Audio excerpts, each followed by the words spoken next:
Hey, Prime members, you can listen to Crime and Sports early and ad-free on Amazon Music. Download the app today. In the depths of an Atlanta forest, a clash between activists and authorities ends in tragedy. I'm Matthew Scher, and on my new podcast, We Came to the Forest, we expose the hidden truths behind a shootout that left one activist dead and countless lives forever changed. Binge all episodes of We Came to the Forest ad-free on Wondery Plus.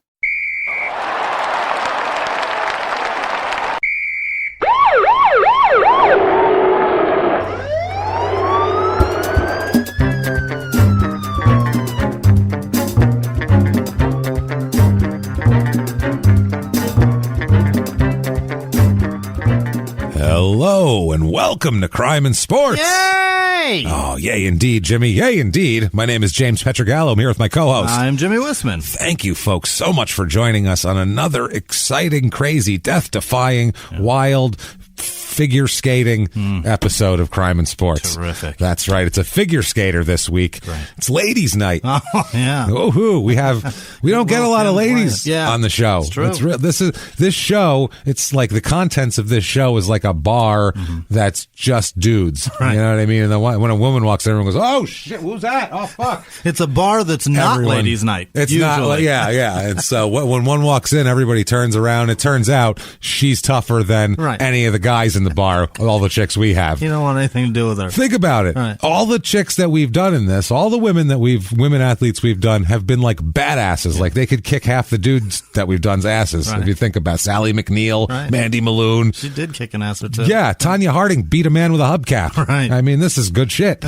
So today, this is, Kelly Lane was one that, she's a water polo. She was also a big athletic girl, but kind of a smaller, more kind of a figure skater like you'd imagine. Yeah. Tonya Harding's like, what trash figure skater? Right. This is like exactly what you'd imagine a figure skater to be. And there's an underbelly, and it's awesome. It's so awesome. All right. We'll get into it all. But first, thank you guys for your reviews this week. Please, if you want to help out the show, Apple Podcasts, that purple icon, give us 5 stars. Doesn't matter what you say, but it does matter that you do it because it helps drive us up the charts. We have no idea why. Right. It's not we don't control the charts. So just help us out. It helps a lot. Also, go to shutupandgivememurder.com for everything small town murder and crime and sports. Right. Listen to Small Town Murder if you're not, because wow, has it been wild over on that side of everything. So if you haven't heard it, you really should. Check it out. Give it a chance. This past week is a perfect example of that's a good representative episode. If you like that, you'll like the show. Right. Check it out there. Check out P.S. I Hate This Movie, or I Had to Suffer Through Grease 2 last week. Jesus, that's shouldn't have been made. Let's just leave it at that. And if you want to be a producer and be a hero of ours, and be a hero to yourself because you're going to get some stuff, you can do that very easily. Very, very easily. Go to patreon.com/crime-and-sports. Anybody over the $5 level, you're going to get access to bonus episodes. Right. Jimmy's going to screw up your name. Yeah, just the once. That's it. And last week we did we kind of talked about the documentary, but more about kind of the stuff that wasn't in the documentary about Action Park, the crazy amusement park where everybody got hurt in the Northeast there in New Jersey. So we did a whole episode on that. That was a lot of fun, and you can check all that out. Also, you get access to all the Small Town Murder bonus as well. So you really can't go wrong there. Check it out. We did the Goodnight Sugar Babe documentary. There's Talked something about for that. Everybody. Something for everybody, really, probably for you. So do that. Like I said, patreon.com/crime-and-sports. Also, if you just want to be a nice person and also get your name mangled by Jimmie, you can do that as well over at PayPal using our email address, crimeinsports@gmail.com. Holy shit. Let's get into this because this is crazy. Like I said, we don't get a lot of this. And this is like, it's a similar story to last week with completely opposite people. It's like screwing up natural talent transcends everything. Transcends era, transcends gender, transcends race, transcends height. It doesn't fucking matter. If you have talent and you don't feel like using it, you will horribly screw your life up. So let's get into it right now with someone who did just that, Nicole Bobek. All right. Okay, now I told Jimmie we were doing Nicole Bobek, and he got real excited. Yeah. He was like, ooh, I know her. I know her. And she was hot. She played for the Expos. That's what he said. And I was like, no, Jimmie. She didn't play for the Expos. I dug her. I used to watch a lot of figure skating, surprising enough, That's right? Interesting. Odd. I definitely watched a lot. And in between playing your stolen UFC PlayStation game or Sega game or whatever, tough man, you would watch figure skating. I didn't get to play it. I got caught. Shit, I got beat again. Fuck it. Let's watch. Let's not Bobek. Let's whack it to Nicole Bobek.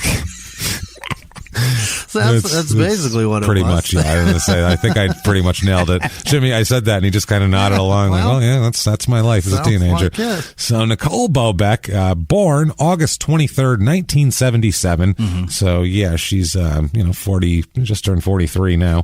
There. She's born in Chicago, Illinois. No kidding. So, yeah. And she's a fun one. I don't know. I like a Chicago girl, I guess. They're a fun one there. So, and a lot of this stuff from this, there's some very good details that come from one particular writer here for the Chicago Tribune who followed her because she's from Chicago. He wrote stories about her starting when she was 12, 13 years old. He knew. This up-and-coming figure skater, and then the stories grew darker over time. And he's always followed up, and that's Philip Hirsch from the Chicago Tribune. So there's several articles here where I'm going to quote his stuff pretty liberally. So, she's born, like I said, in Chicago. Her mother, Jana or Jana, I don't know, Jana, she's Czech, so I don't know how you would. I bet it's Jana. It's probably Jana is what I was thinking too. Jana is a Czech immigrant. She describes Nicole as, quote, she says, quote, she was my love child. Mm-hmm. So that's how this starts. Big fan of her. Yeah, she is a love child right away. In other words, this my was favorite. No. Love child meaning like that? No, love child meaning like a lustful encounter she had with somebody and had a baby, and that guy didn't stick around. I didn't think she was meaning that. Yeah, no, that's what she meant, because that's what happened. That's exactly what she meant. That's awesome. Yeah, not I loved her the most. She's an only child, but that's not the point. She's my love child. My ladies' night product. Because Nicole never wanted to meet her father. This is who her father is: a man who sold balloons near the Lincoln Park ice cream stand that Jana used to run. Oh no! In Chicago. So her mom banged the balloon guy. Yeah. And had a baby, and the balloon guy's not reliable. Oh, no. Have you seen people that sell concessions and shit? They're not. That's somebody to raise a child. Yeah. They're going to turn him into a carny. They're going to shoot him out of a fucking cannon or one of those big elastic band things where they bounce up, and you can't have that. You're going to fuck the guy who you bought Mickey ears from? Apparently so. I don't know if it's what it was. The lake was looking good that day. The hot dogs got good to him. I don't know what kind of free balloon he wandered over to her and handed her. There was a balloon inside a balloon. One of those. This is amazing. With a bell in it, too. A balloon, bell in the one balloon. That's irresistible. That's irresistible. That'll make you more. That'll make you more fertile, actually, if they give you that. Panty dropping concessions. It is, and there's a couple ancient Mayan culture. Actually, that's a sign. That's a fertility thing. They bring you a balloon inside of a balloon with a bell, and then you don't even have to have sex. You're just pregnant. Betrothed. That's how it works. So. Maybe that's what happened. We don't know. Good Lord. But apparently not. So, now, Jana ran the Lincoln Park ice cream stand that she ran with her friend Joyce Barron. Yeah. And we'll talk about that in a little bit. So, this balloon man was never... It's terrible. I don't know what it is. I'm just picturing this guy with the big group of holding the fucking string, the big group of strings of all those balloons where you're like that. Whenever you see someone doing that, you're like, that just looks ridiculous when they have 700 balloons in their hand. I just picture that guy going around who wants a balloon. It's never a man or a person, no matter who's selling it. They're never put together. No. Their pants are too big and their small belt holding their big pants. They're holding 400 balloons. Well, they're not the fucking the reason that people want them. It's they're looking up. They're not looking at that guy. It doesn't matter. That guy always looks like someone you don't want your kid to get a balloon from. That's the thing. No less impregnate and have his child. Unbelievable. But what are you going to do? So she ends up being raised by the two ladies here, Joyce and Jana. Now, Joyce, Nicole is always told that Joyce is her aunt. Mm-hmm. So she just says, it's my mom and my aunt. So that's how that works. She says that they're related, and that's why they live together and are raising a daughter together. Okay, so they're raised together. They escaped. The mother escaped the Czech Republic when she was 21, when the Soviets came into Prague with tanks in 1968. Holy shit. She took off. So, yeah, she's Eastern Bloc, back then. That's rough times. Yeah. So, yeah, she's a tough woman. Mm-hmm. These are tough people that escaped from there. So, now they were both Jana and Joyce were amateur skaters back in the Czech Republic. Oh. So this is kind of skating is kind of their lineage, which is weird. We don't usually see that, right. But yeah, that's what happened, I guess. Fascinating. Yeah, that's like I said, they're both into skating, and that's how that works. So she said, though, later on, like I said, she never met her father, has no idea who he is except for Balloon Man in Lincoln Park. Right. Lincoln Park Balloon Man. Weird. People of Chicago, go to Lincoln Park. Yeah. See if there's like an older balloon guy there. Maybe it's still the same guy. It's only 42 years ago. That's a good point. He should be in like maybe 70 years old, late 60s. Well, I say, how long you been doing this? Yeah. And if he says 45 years, yeah, that's her dad. Right. Period. Long enough that Nicole Bobek's my fucking kid. And is it Jana Bobek or did she? Yeah, no, Jana Bobek is her name. Yeah, Jana Bobek. And like, ask him questions. Be like, hey, you ever bang a Czech chick? You know who I think are hot? Escapees from Soviet bloc countries. That's who Czech I think. Immigrants. That's right? what I tugged Super to. hot, right? Boy, one time back in 1975, I know it. 76, whatever it would be. So, yeah, do that, everybody. And she begins skating at the age of 3. Wow. This is like Todd Marinovich level, fucking forcing your things on there. Right. That's a lot. 3 is young. Is it? I guess. I don't know. 3 kids aren't sturdy walking at 3. Well, but they could fall a lot. Yeah, I you know guess. what I mean? I guess you'd get used to it quicker Rubber at bones, 3. Man. Plus, you'd get used to it, I guess. Yeah. Like because you're still learning to kind of walk. So if half of that's on skates, you'll probably be amazing on skates. You'll be very comfortable on the whole thing, I guess. So anyway, she was introduced there at 3 years old, and right away they put her like hours of training. Really? Yeah, they were both skaters, and they're like, she's going to be a little figure skater, and period. She never really had much of a. She never said, like, I'd like to figure skate. And they said, we'll get you into that. They just put her in it. No, from the time before she can remember, she was just always skating. Interesting. Which is usually not a good recipe, as we found. Pushing a talent on somebody is not the way it happens. No. Well, I mean, when you do that at that young of an age. Anyway. I mean, they could be successful, but they're either going to end up on our show or they're going to end up, banging a string of Hooters waitresses that are well below what they should be getting when they're married to supermodels and shit. They're going to do dumb shit like that. It's just the way it is. The Williams sisters, I don't know how the fuck they've kept it together, but man. I sincerely hope that they're managing whatever demons are back there. Because they have. Oh, they have to, because they came up from a young age. Yeah. It's the same thing, but whatever the fuck, they have self-control like nobody else, because everybody else can't hold it together, and they're doing amazing. They found tremendous. A bunch of no men, you know what I mean? Because everybody that we seem to find have yes men. Oh, yeah, silver-haired, middle-aged white men in their more path. And more trouble. Maybe they had someone who was somebody was tougher with her. And we're going to find out with Nicole. She really needed somebody. Their parents are around too, right? That's when they pushed them. The parents, the Williams sisters. But I mean, sisters. they're still around. That they're I think so. Probably guiding them, telling them, "Don't fuck up." I assume so, but I mean, I guess Tiger Woods' dad didn't. He died eventually, and then Tiger went off, and life fucking went apart. Todd Marinovich didn't make it that far. No. So, her first coach was Debbie Story, who was a skater here. She said that Nicole had a gift for dancing on the ice. Okay. She was very good at it. I guess she was very comfortable on skates for whatever. I don't know shit about figure skating. No, me neither. Well, you watched it at least a little bit. I didn't know what the fuck you were just looking at their thighs and asses. Yeah. Okay, I'm just making sure, so I know your level of expertise, because I don't know shit. No, all right, good. I don't know anything about the move. I mean, when they'd fall, that was fun to watch. That is fun. I watched I loved the fucking disaster when it went bad. I loved it when it went great. That was fun. I guess it's a fun thing to watch. When it goes great, unless they're like doing flippy, spinny things, I don't know if it's good or not. I don't know if that's easy. I don't want to know what the display is on the ice where they're like moving their hands around and the preparation of the jump. It's almost like when you would watch, like back in the day when they'd have like the stupid American Idol auditions. Yeah. I don't know what's good or bad. I don't. I'm like, well, that sounded like shit, and they're like, that was amazing, man. Your tone was perfect. I'm like, What are we the doing? Fuck do I know? And then sometimes I'm like, that sounded good. And they're like, oh, terrible. I don't know what's wrong with you. Back to karaoke night. And I'm like, I'm apparently not a music producer because I don't know what is what here. I have no fucking idea. Well, and they don't either. They should just be honest because I think they do, though. That's the problem. I promise. I really think they do. Howard Stern had those fucking jerks on, and they had the no, the not them, but people that know music. Like, but they had the lead singer of Saliva come in. How long does it take you to know if a comic shit? 7 seconds. How long you think it takes them to know a singer shit? Well, I guess 7 seconds. Probably less, because they don't even have to get to a thing. You can just hear, no, not you. Done. That's it. A comic, you at least have to get a sentence out to know if you suck. But this could be, done. Nope, you're done. That was way off. That's a great point. Fuck off. It's weird, dude. I guess you have to have an ear. I don't have an ear for that shit.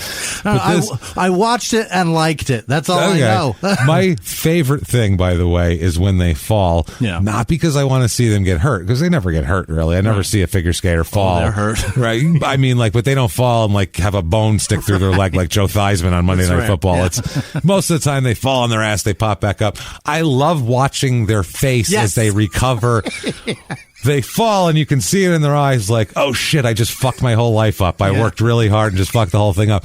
But I have to get up with a smile and act like that was part of the routine. Not that anyone will believe that, but you have to just act like, I'm okay, this is great, hands in the air. That's my favorite. When it really hurts, though, that's when that face is all the more better. It's so good. The grimace of I'm chewing the inside of my lip right now. My life is over and my thigh's on fire. And this hurts. That's fucking amazing. The best. Yeah, I do like that about figure skating. So there is that.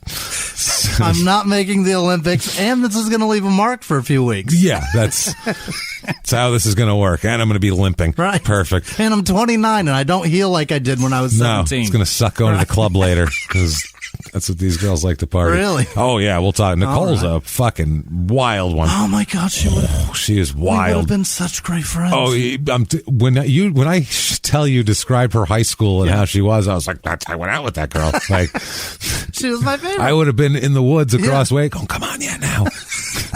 Let's go. We'll go smoke up there. It's going to be fun. That's what it's like if I was in the 11th grade. So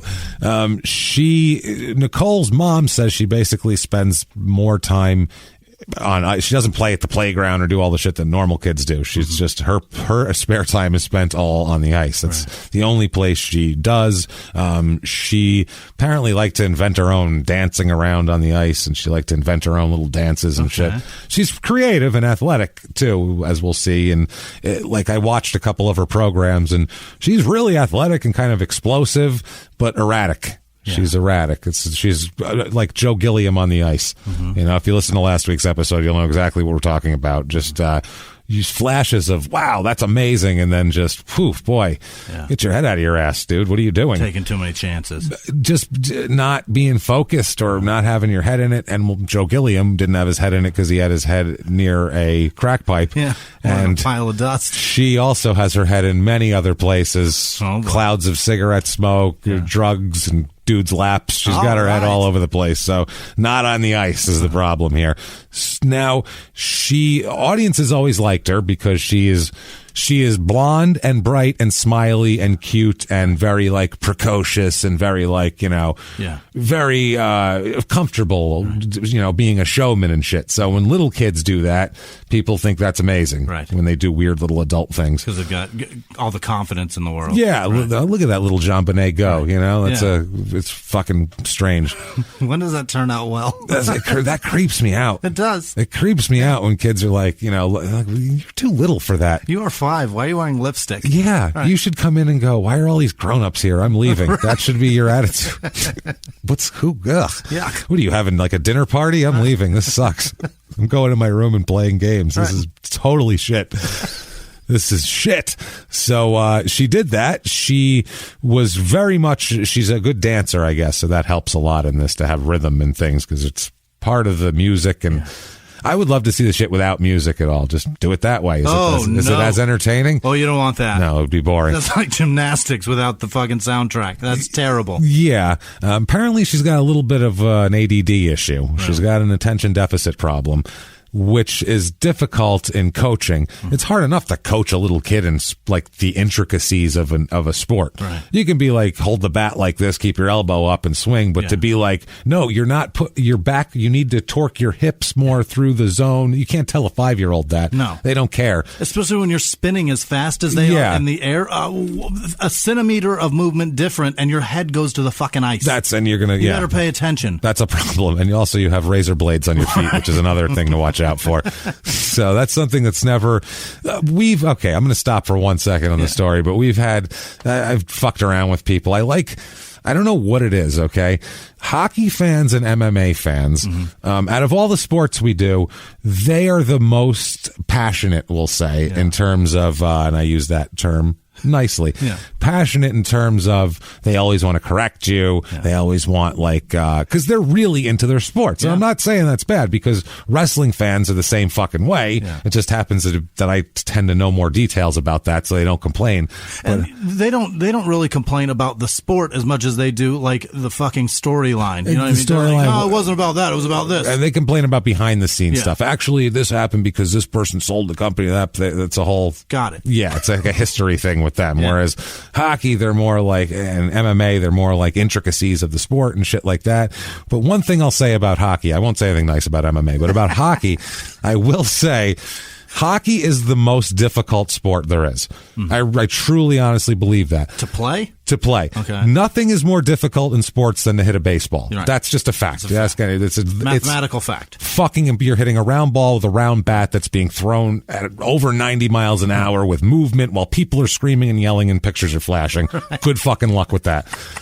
Nothing's harder than doing that. It really isn't. I mean, basketball's difficult, but if you're 6'10", that helps. Baseball, there's no size or no physical attribute or whatever that will make you hit a fucking baseball better. To do that. It's practice. Right. It's hand-eye coordinate. It's just so difficult. That's not, the greatest thing in the world, but it's probably the most difficult to do on a regular basis. Yeah. But hockey, to be able to have to go and run and do the play and shoot and be hit and fight and be checked and do all of this while you're ice skating is fucking nuts. That's crazy. Because that's lacrosse. Watch lacrosse, and you're like, that's a wild sport. Now they all have to ice skate too. Holy shit, that just got way crazier. On their feet and on ice. And on ice, that puck is hard and fucking frozen, and also like a heavy rubber thing. Right. That hurts if it hits you. It's a core. I don't know what that shit's made out of. People are checking you. It's hard as fuck. That's a difficult sport. Yeah. I have plenty of respect for hockey players. I do. I honestly do. So that I wanted to say that, hockey, I joke around about it, but Jesus Christ. MMA, I'm serious. They can go fuck themselves. But not hockey, seriously. So I'm fucking with you guys too. Anyway, so they like her. They said that her, like I said, her hyperactivity, her attention deficit made it a problem to teach her, but she's a really good natural talent.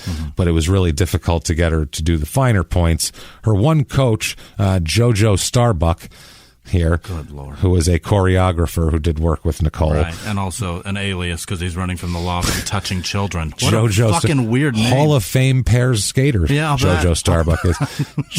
JoJo said, quote, described her as, quote, like trying to nail Jell-O to the wall. That gives you an idea. She's trouble.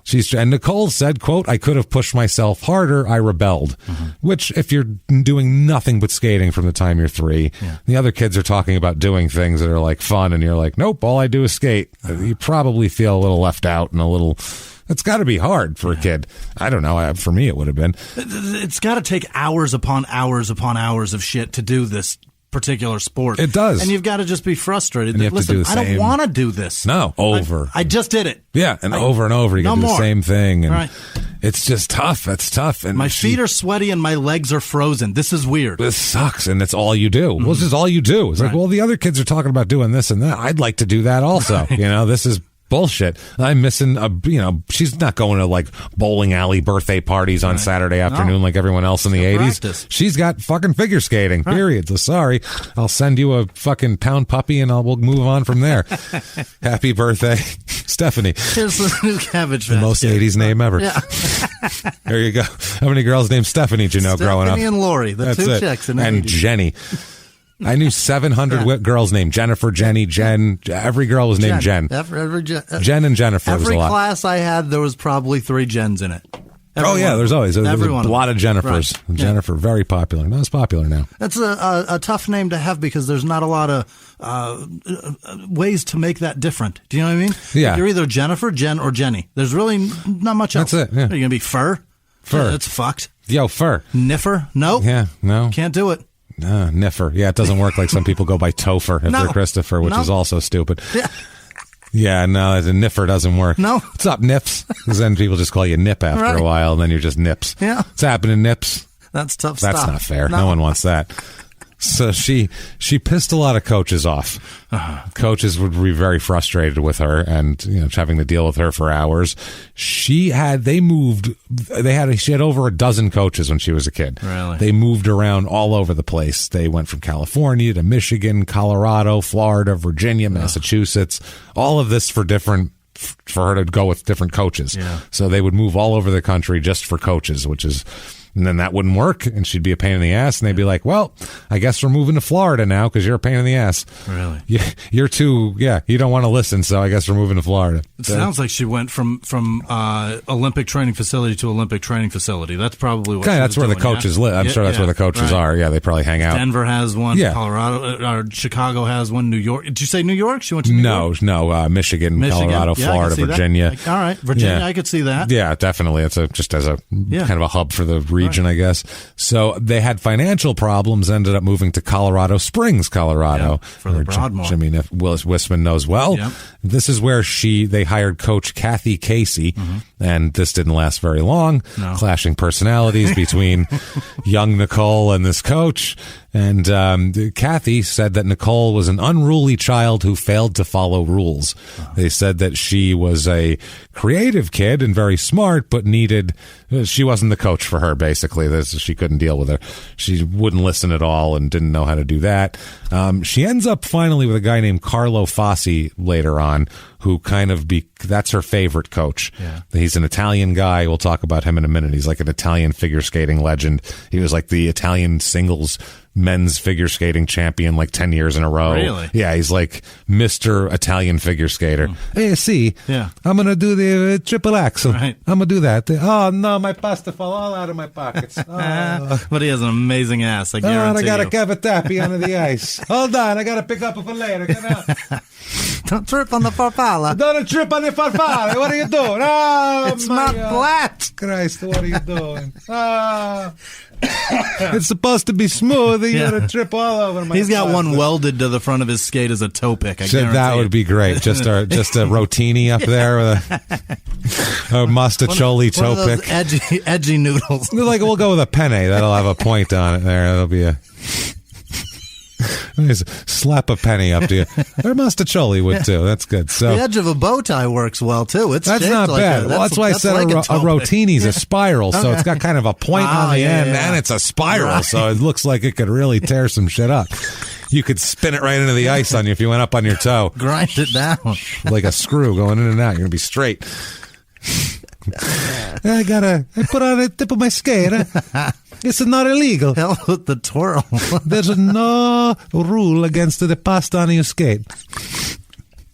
So that's how he became champion. So, she moved back. They were moving back and forth all around the country, and eventually Carlo Fassi moves back to Italy to take a coaching job there. Okay. So that's when they parted ways on good terms. She just went. He moved to Italy, so she had to find another coach. They moved to Massachusetts and hired Evie and Mary Scottvold, and I guess they had coached Nancy Kerrigan before. Oh. So they're really good coaches. Obviously, Nancy Kerrigan was a top skater. So the Nicole about her father. When she's asked all the time about her father, "Where's your dad?" Oh boy. And she said, "Quote: We have no idea where he is. If he ever comes back and says I'm sorry, I'd say, where were you when we needed you? When we had to sell our house and sell our business and give up things for the sport. When we were down to our last penny, where were you?"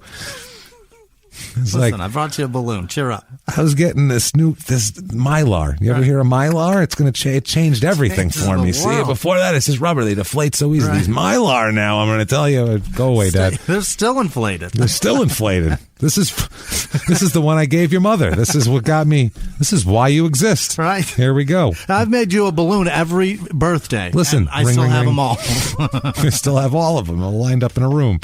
So in 1990 is when like I said, she had different stories about her. The Chicago Tribune first did a story on her there about, she's the story kind of focused on the fact that she was a lower income, one parent, I guess, but she has two moms. It's whatever. Right. But one, no dad present. Yeah. And, because I guess this woman Joyce isn't technically financially responsible for her at all. Yeah. So it's just Yana. She's ice skating M&M. That's what they're talking about. Right. They're like, she's going to be more than Jimmie. Wait till it comes up. There is Detroit comes into this and everything else. I'm telling you, man. She's 8 Mile figure skater. She is, dude. Wait till you have no fucking idea. 8 Mile my ass. I love her. Fucking Eminem would be like, you're a little too fast for me, girl. She's fucking. I'll stick with Kim. She's tough. Yeah, Nicole's a different kind of broad here. So she's like an old timey broad, like from the 40s. Yeah. Like hey, I'm a broad. See, like she'd be like, yeah, don't treat me like some kind of flower. I'm a broad. She's like, She drinks a whiskey. Yeah, I'm drinking whiskey and I'm smoking right next to you. Why you treat me any different? Right. So she, it was all about no father and, the financial hardships of the sport and how they've had to move around and sell things and, scrap and scrape to hustle, have this weird life of being forced to ice skate for fucking all day, every day. Right, she's acting like we've had to scrap and hustle and sell everything we own just for me to do something fucking weird. It's fucking weird that I don't even really want to do, but my mom wants me to.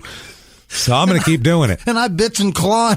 Yeah, I fight it every step of the way. Half the times we moved, it's because I'm a pain in the ass and my coaches don't want to deal with me anymore, so we have to leave, and that's a problem. Dad.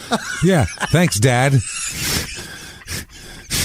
You could quit. Yeah, it's possible. Go to college, do something else. Yeah, I would. But also, I think the dad, and we hate deadbeat dads. Oh, they're the worst. That's the worst thing in the world. So we're not defending a deadbeat dad. But when you see very soon here down the road, I think you're going to understand a little more probably what the arrangement was. And I think it was just easier to go along with Nicole being mad at her dad rather than explain to her what the real situation is, which let's talk about in a minute here. We'll get to that. So in the 1980s, a rosé swept the country. Hey, Mike, I really like this White Zinfandel. Well, good. Now put it down. We're going to try another one. White Zin became America's top-selling wine. But most don't know that this sweet drink has a sour history.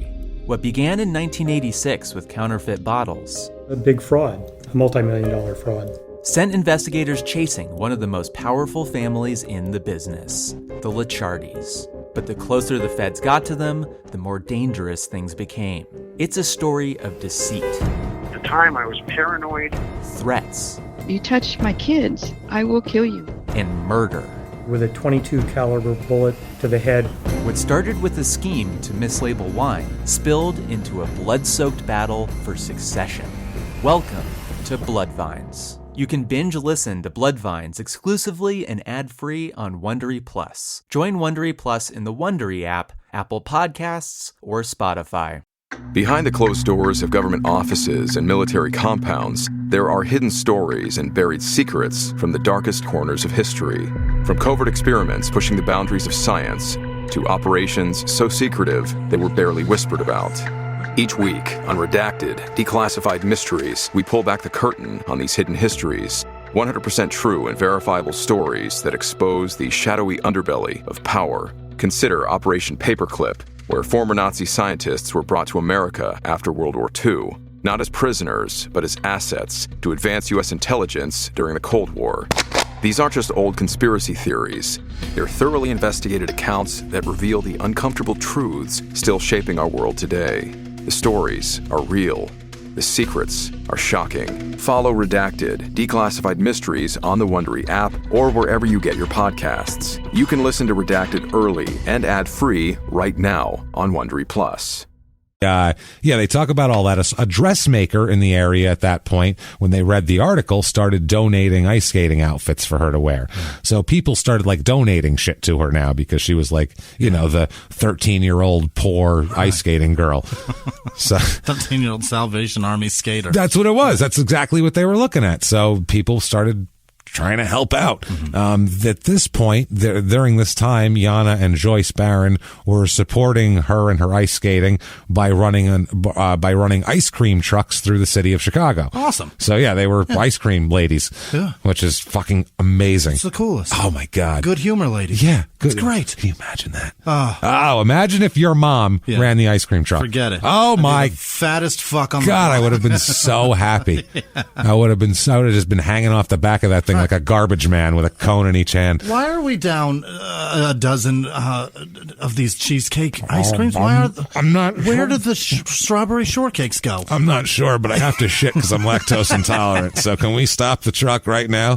Those strawberry shortcake those are amazing. What the fuck? Skater Crunch they were. I don't know those old. Those I don't know so what that good. shit's made of. Ice it's cream, amazing. The little strawberry speckle crunchy thing. I don't know what those are. Shortbread on the outside? I don't know. Is it that? It's like it's part that. It makes your brain thinks it's a nut, but it's not. It's fantastic though. I eat all that shit off and throw away the ice cream on the stick. It's so I don't good. need that shit.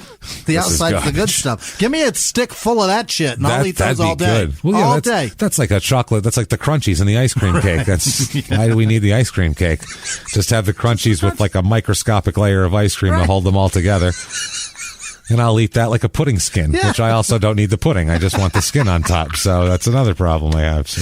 It's just the coating that I like. I don't like me too. Yeah. I don't care. Fig Newton. Yeah. I don't want the fig. Yeah. The fig is terrible. Even There's the seeds in that ones. shit. And you're like, there's seeds. What is it crunchy for? Give me the cake, Newton. A cookie? Yeah. Oh, God. That's the greatest cookie taste. I want all Newton, I suppose, I guess, because that's fig. So I just want Newton. They say it's fruit and cake. Just give me the fucking cake. I want a Newton cake. Keep your fucking... I want a slice of Newton, please. Keep your fruit in your ass. I don't care. I don't want your fig. No. Who the fuck eats fig anymore? I get Whatever. it. Yeah, well, in the 40s, they were always...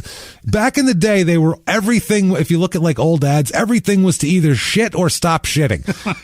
Whatever they were doing back then, because they were on like opium too, so that they were all, everything had laudanum in it, so and morphine. So basically, they were taking things that would stop them up. Right. They would get they would have like the water would be not unclean, so they would have like dysentery. So they'd be prescribed laudanum, which is a fucking heroin, to clog them up, and then they couldn't shit, so they'd have to eat fucking figs to shit. So they're part of a process that we don't have at this moment in time and are not necessary. So replace that shit. Give me the goddamn cookie by itself. Fig cake. Suck my shit. I'm tired of this. Fill your cake with the fucking cake and stop it. That's it. Double cake. Newton. That's all I want. That's it. Even the strawberry ones they're fine, but it's better than the fig one, that's for sure. The fig is just, I just eat the cookie around the outside and throw the fig away. What do I want that for? Right in the garbage. Sometimes it comes off pretty clean, too, like an orange peel. If you can get it in one shot, it's pretty good. But sometimes you got to chip it off in pieces. It's not good. Teeth marks in it. Yeah, you're really good. You're like, I got some fig in there. Crunchy little seeds. Gross. It's stuck in your teeth. Yeah, I don't want seeds in my cookie. It tastes. It's genuinely the sensation of sand in your teeth. Yeah, and it's gross. It's disgusting. Absolutely disgusting. It feels like it's English. I blame them. Maybe it's because the commercials were like they had the guy with an English accent saying it's cookie and fruit and cake. Fruit and cake. Yeah, that's why. I don't think English. Sorry, England. I don't mean to blame just you. A cookie, but a Newton's fruit and cake. There you go. Yeah. I don't mean, and Newton sounds English. I don't mean to blame you for our shitty food. But it's probably products. But you probably did it. People probably bought it from Nabisco. Who owns it? I'm sure. I think it's Nabisco. Yeah, they made up for it with Cadbury though, because that chocolate's amazing, so it's fine. So they're running ice cream trucks throughout the city of Chicago. Mm-hmm. That's what that's what Yana and Joyce are doing. Then they end up losing their contract with the city. The city just goes another way and yanks their contract. They were contracted with the city. Yeah, to be an ice cream person. That's I think big money. Oh yeah, that's awesome. I'm sure that I don't know what kind of graft and what kind of bribery you'd have to do to get that, or to own a block. I'm not sure what you have to do, but they end up losing their contracts, and they have nothing. Oh, no. At that point, they have nothing, and it's a little bit difficult there. Now, Bobek here, Nicole, talking about her skating, says, quote, "I was a little twig who could whip moves off." Hell yeah, you so were. you talked about her, Jimmie was talking about her having a very nice body. Yeah. He was really into it before we started recording. So this here, though, she's talking about when she was a little kid, she was just this little skinny kid and could do all this different shit. She says, quote, "You start to grow up and you start to realize you have to do these moves. Then you hit puberty and your body changes. Yeah. Everything changes about you. That's what I've been going through the past couple of years, and it's hard. It's very hard to deal with the pressure, knowing what you have to do and the responsibility you have." Right. Yeah, that's got to be difficult. That is fascinating, too, because pushing that pressure on a 3-year-old, you don't know how big those cans are going to get and how difficult this is going to be for her later. I was reading an article written, I can't remember who, it was a Vice article, and it was a former figure skater who does like porny type shit now, basically. And she was talking about how fucked up figure skating is. And it was, I think the title of the article is like "Figure Skating Will Kill You," or "Figure Skating Will..." Figure skating is bad in general, is whatever. And she's talking about her whole growing up and figure skating and all this shit. And she talks about a girl who was 18 years old and her boobs got super huge. Right. She had double D's. Yeah. And she said it was really affecting her because when you go up to do things, gravity will take its toll and you whatever. She ended up getting a breast reduction. She got like down to a fucking like a small B to be able to ice skate, and then never made it. Wow! So she just, I mean, maybe she wanted to do that anyway. I don't know if that was uncomfortable for her. She had back problems, but this skater seemed to say that the only reason she did it was for skating, because she said she couldn't do certain moves anymore, and then it ended up she didn't make the Olympics, she didn't make it anywhere, and heartbreaking. Yeah, so I mean, there's a lot of girls that do that too with an eating disorder, and then they don't make it anywhere, and now they're stuck with this bulimia. Yeah. And they're fucked for however long. Yeah, it's horrible. Horrible. So that's what ends up happening to a lot of these girls. It affects their psyche more. You don't hear about, we've talked about male athletes that, are brought up from a young age. They don't have this problem. No. They never have this problem. Puberty is only going to help their athletic prowess for the most part. You know what I mean? It's going to make them grow, but their shoulders are going to grow so much more. It's going to make them faster, stronger, more aggressive, and all that shit. And with a woman, it'll make them stronger and everything, but it'll also give you boobs and hips and things that prevent you from doing weird ice skating moves that are completely unnatural. It being a normal, fucking human. Get up in the air and twirl 17 times at a 45-degree angle. Yeah. With these huge boobs strapped to you. Exactly. It's impossible. It's so weird because with women in sports, when they're little, like when they're girls in sports, it's almost like, oh boy, I hope she never grows up. Yeah. Like, oh, I hope she never develops. Whereas boys, they're like, oh, he's just going to keep growing and getting. Can't wait for him to get bigger. Whereas with girls, it's almost like, well, with the gymnastics too, it's like, oh man, if she just doesn't grow boobs or ever get a period, she's going to be fantastic. What the fuck?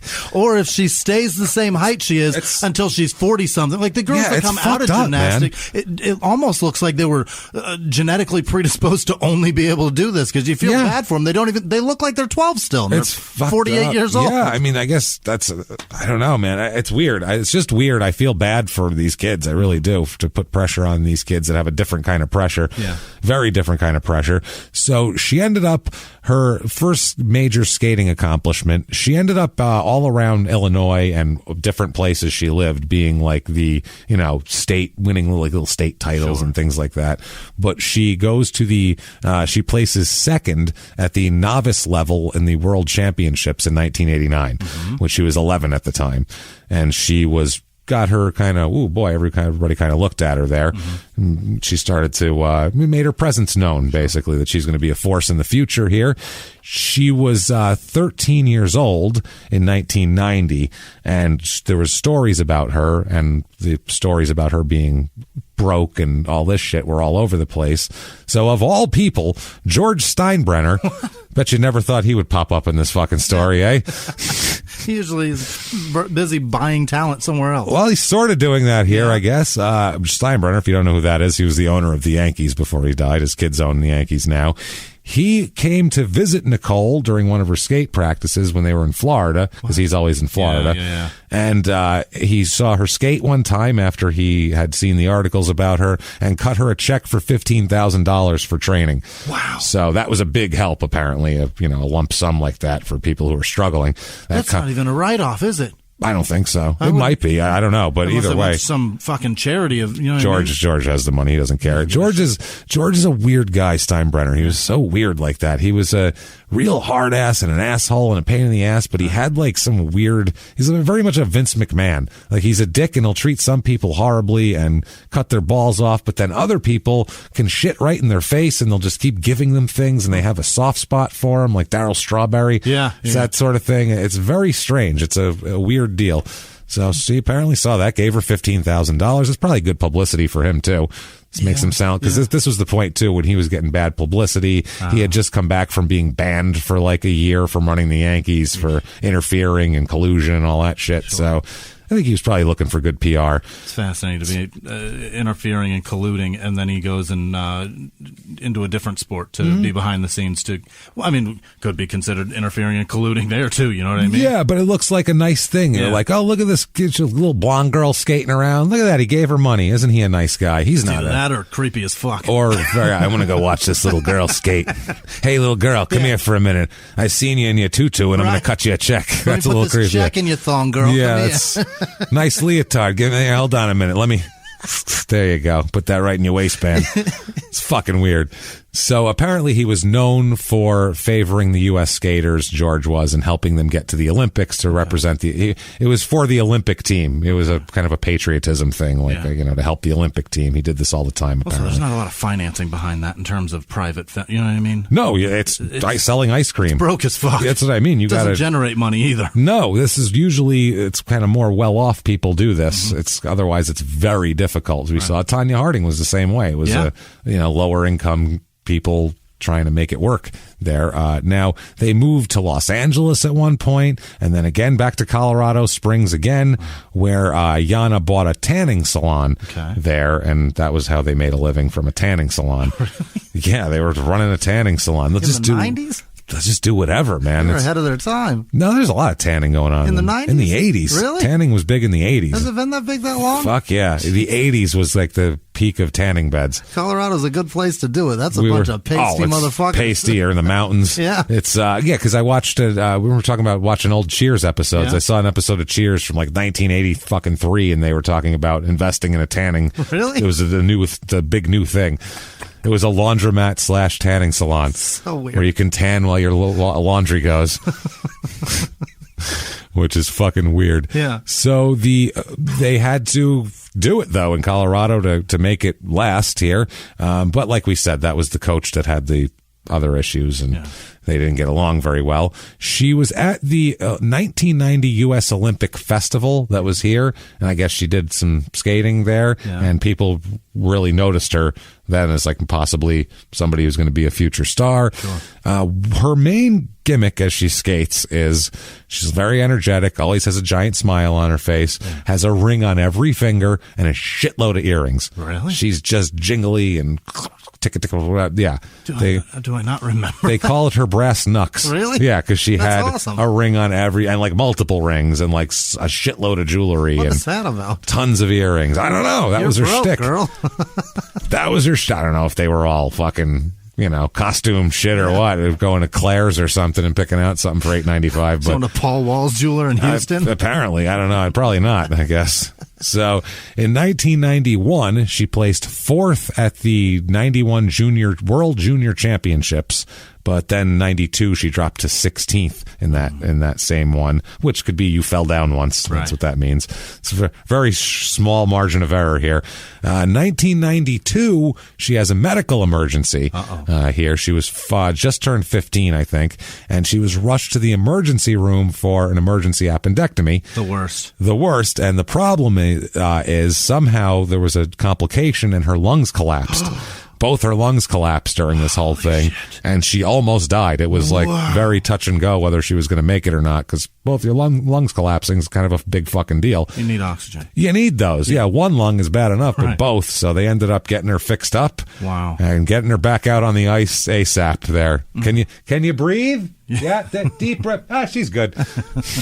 Jump up. There we go. All right, she's fine. That's a fucking that's a very dangerous surgery. They cut. Shouldn't be. Yeah, it shouldn't be. It's not supposed to be. But they lay you down. They cut right through your muscles and everything. They make they take it dead ass I think they do it arthroscopically now. They can now. Yeah, if it's not rupturing, that's the problem. If it's rupturing, it's another story. They have to go in and make sure that there's. And that's what I had. That's a problem. That's terrifying. That is awful. Well, it's apparently bad for her too.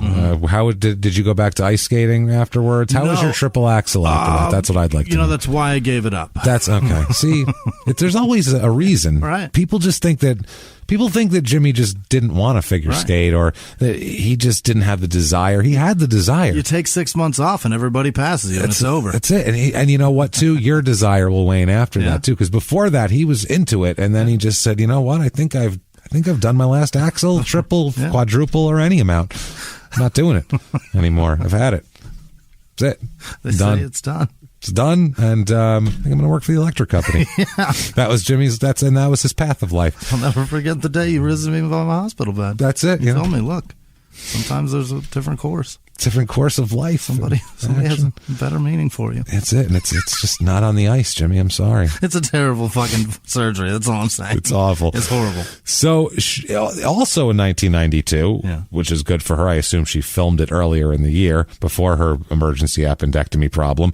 She's in a movie. Oh? In a movie, an actual film.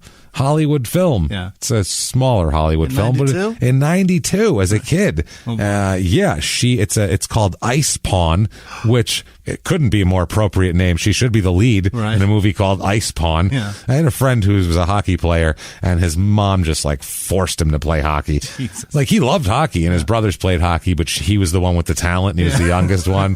And she would just take him to all these traveling teams and practices and scream at him during it. Bend your knees, bend your knees. I am tired of paying my own mortgage. Oh my God, dude. She would yell and scream, and we used to always call him Hockey Pawn. So what's happening, HP? It's the Hockey Pawn himself. Look at him. Horrible. Yeah, so she's Ice Pawn, but she's not the star of the show. She's just in it. It stars Dan Haggerty. You know Dan? What the fuck is that? Look up Dan Haggerty. He's this fucking old actor who's just I think he's Grizzly Adams. What? The show Grizzly Adams. Yeah. I think he was with a big hair and a big beard and a big mountain man. Oh my God. So Ice Pawn starring Dan Haggerty. Oh sweet Jesus. Yeah, that's who the fuck. Oh, gee, he's shaved that beard before, didn't he? Oh, he's been in and out of it, but he's Grizzly Adams, I think. So that's the point here. Starring Dan Haggerty. Oh boy. The synopsis, if we want it here. A young man sets out to become a champion ice skater to win the Olympic gold medal. Only his promoter, as well as his coach, sponsors, and father want to use him for their own advantage to make money from his newfound publicity. Oh boy. Jesus. That's it. She plays Marty, Marti. Oh. That's Nicole plays Marty. And you know what? Grace. Let's just say, because there's a lot coming up here, and I can't. It can't be pre-Grace what's happening. It's got to be post-Grace. That's Grace. Okay. She's in a movie. Everybody thinks she's wonderful. She survived an appendectomy. Yeah. Boom. That's it. That's it for her. Grace. The best it's going to be. That's as good as it gets here, really. He built the motorcycles for Easy Rider. Oh, did he really? That's I guess that's the best part of what he Interesting. did. Yeah, he built those. He's in a shitload of bad movies, too. Yeah, that's what it seems like. He's Mr. B movie. Right. Grizzly Adams is like the thing that everybody knows, but nobody can never picture that guy's face as the guy. You know what I mean? So that's what he would do, though. He was in Grizzly Adams, and then he would be in, the star of the B movie. Right. So, Poor fuck. Mm-hmm. Sad shit, man. But you know what? He had something going for him. So 1993. Post-Grace, she moves up to the junior level here and places fourth at the Junior World Championships in Canada. Oh. Which is good. 1993 here, she drops to 16th place after she left the competition with an injury that we'll talk about. This is wild. She apparently performed a jump landing during the show, and while she did it, she sliced her thigh with her skate blade. Oh, fuck. A 4-inch gash that she was bleeding profusely. I don't know if she hit her fucking femoral artery or what. She might, if she did, she probably would have bled out on the ice. Even if you open your leg at all, but yeah, it sure showers. Fucking blood all over the ice, apparently. While she's spinning. While she's doing something. Fountaining it out. Yep, sliced her shit open and, had to pull out after that, had to get a shitload of stitches. And that's scary. I don't know how that doesn't happen more often. Yeah. Honestly, I don't know how you wouldn't. I think you'd cut yourself all the time with those things. They're razor sharp. And not just that, they throw one leg back and then fling it to do that spin. That's what how I mean. does it come across your foot and your shin and your thigh? Or they put their leg up against. Right. So if you fuck up a little, you're going to slice your leg open like this. It's unbelievable. It's wild. So 1993, she won first place at the Nationals. I don't know what that is. Nationals of something. She's always placing like third or fourth in these different competitions and shit like that. So she's always in the top part of everything, I guess. She places high in the U.S. Nationals, which gives skaters, I guess, placing high in these U.S. Nationals, that's what they are, helps them get a chance to skate in the World Skating Championships, and then after that is the Olympics. So it's kind of like the ladder, I guess. Yeah. Like fourth rung from the top on the ladder here. What do you want to be in the top, like 5 or 6? How many do they take for the Olympic team? I think 3, because we'll find out later. I think there's 3 that they take in 98. There are so many that do this, James. So many fighting for 3 spots every 4 years. Oh, boy. That's what I mean. It's a crazy fucking thing to want to do.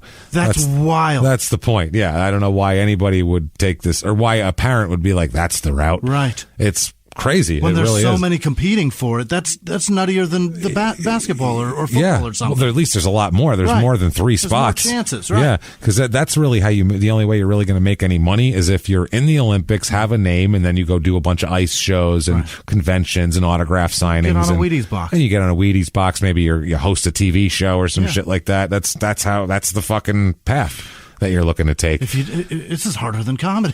Oh, it's way more cutthroat than comedy. There's more than 3 clubs in the country. Right. So along the way here, personally, we've talked about her skating and everything, but let's get into kind of how she is on a personal level. She's fucking wild. Yeah. She's a wild kid off the ice. She's wild on the ice. Yeah. So off the ice, you expect her to be exactly how she is.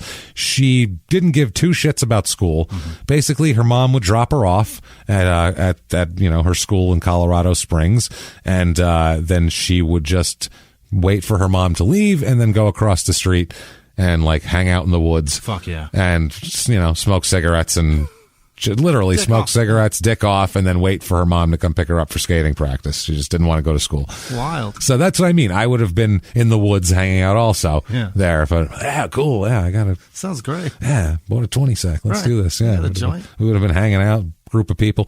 So she was always late to the rink. Mm-hmm. They said she was more interested in her boyfriends than skating, which she's a teenager. Right. I mean, that's what teenagers are. They have hormones and they're interested in the other teenagers, basically, more than skating. So she's into that, and she loves to smoke. She's like a chimney, they said, just a chain smoker.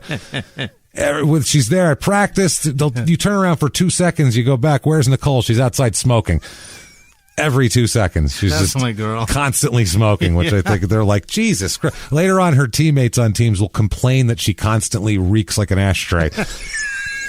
Because she smokes nonstop, basically. She just doesn't stop smoking. Same person. I did the same shit. Oh, yes. The amount I used to smoke, James, was disgusting. If I knew her in high school, we would have definitely hung out. She would have definitely been in my circle of friends. Right. You know what I mean? That's totally been in my circle of friends. And we're like, they make her ice skate for some fucking reason, and we would all been laughing at her for it. Why do you do that?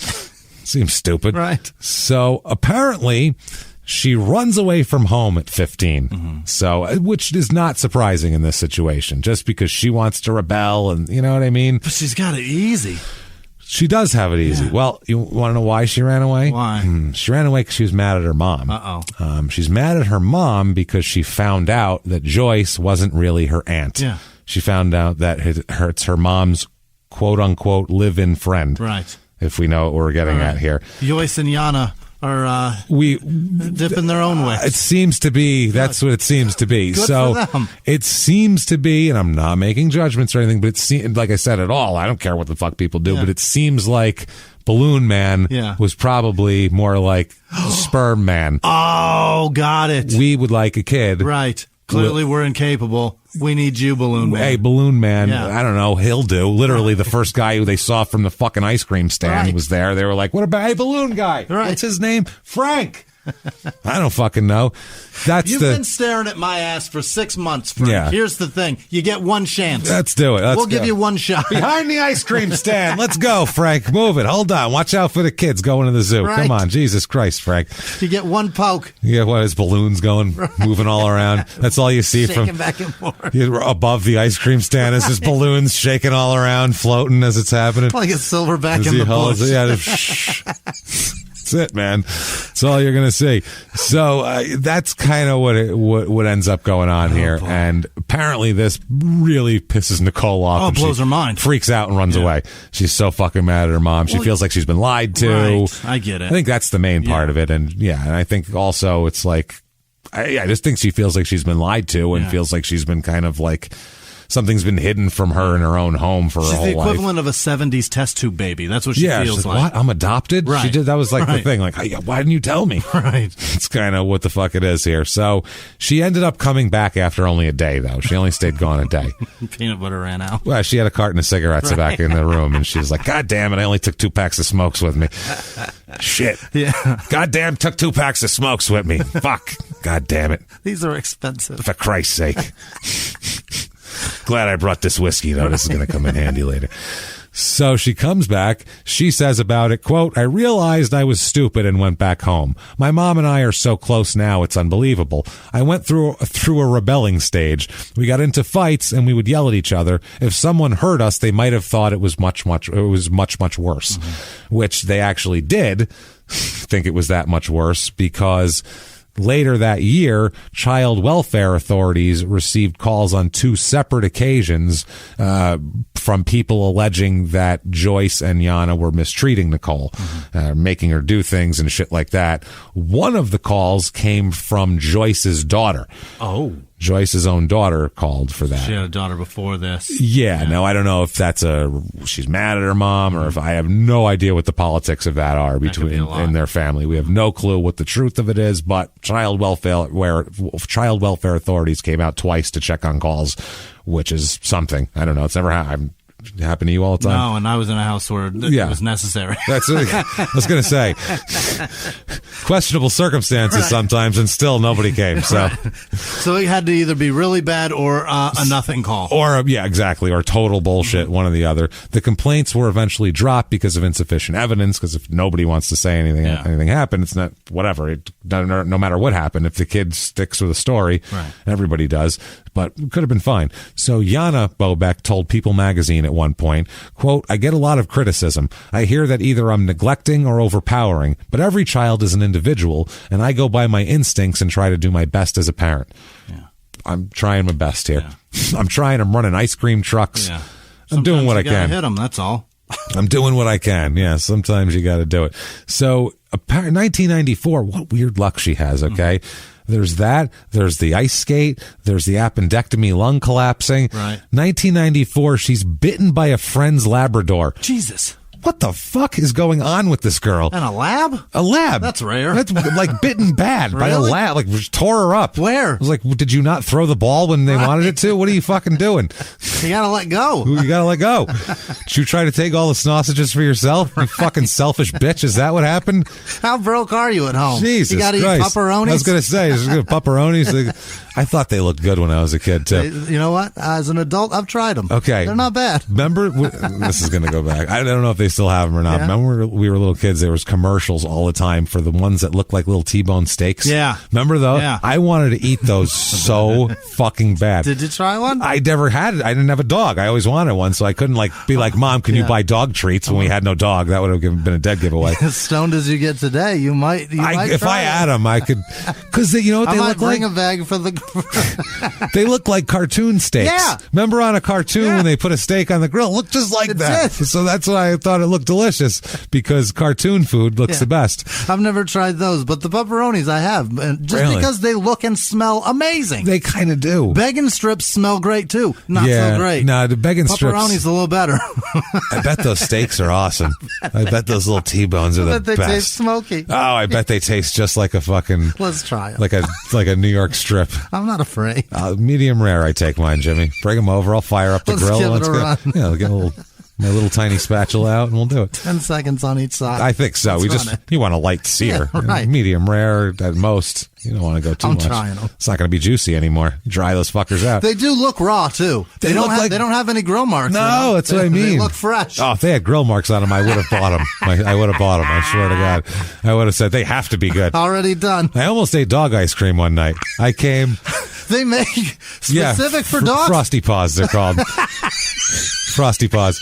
They have these. They come in cups that are just like an ice cream cup for a human, like those paper cups with the lid you pull off. If you had like a wooden spatula thing, it's amazing. So one night, Jesus Christ, back when we first got Frankie, and she got her dog ice cream because it was hot, and I was like, okay, dog ice cream, whatever. I wanted ice cream so bad. I was like 2 a.m. Like soft serve or like real ice cream? Like ice cream. Okay. I just wanted I wanted some ice cream. I like ice cream at like 3 a.m. I'm a late night ice cream eater. Yeah, I'm high as shit. It's perfect.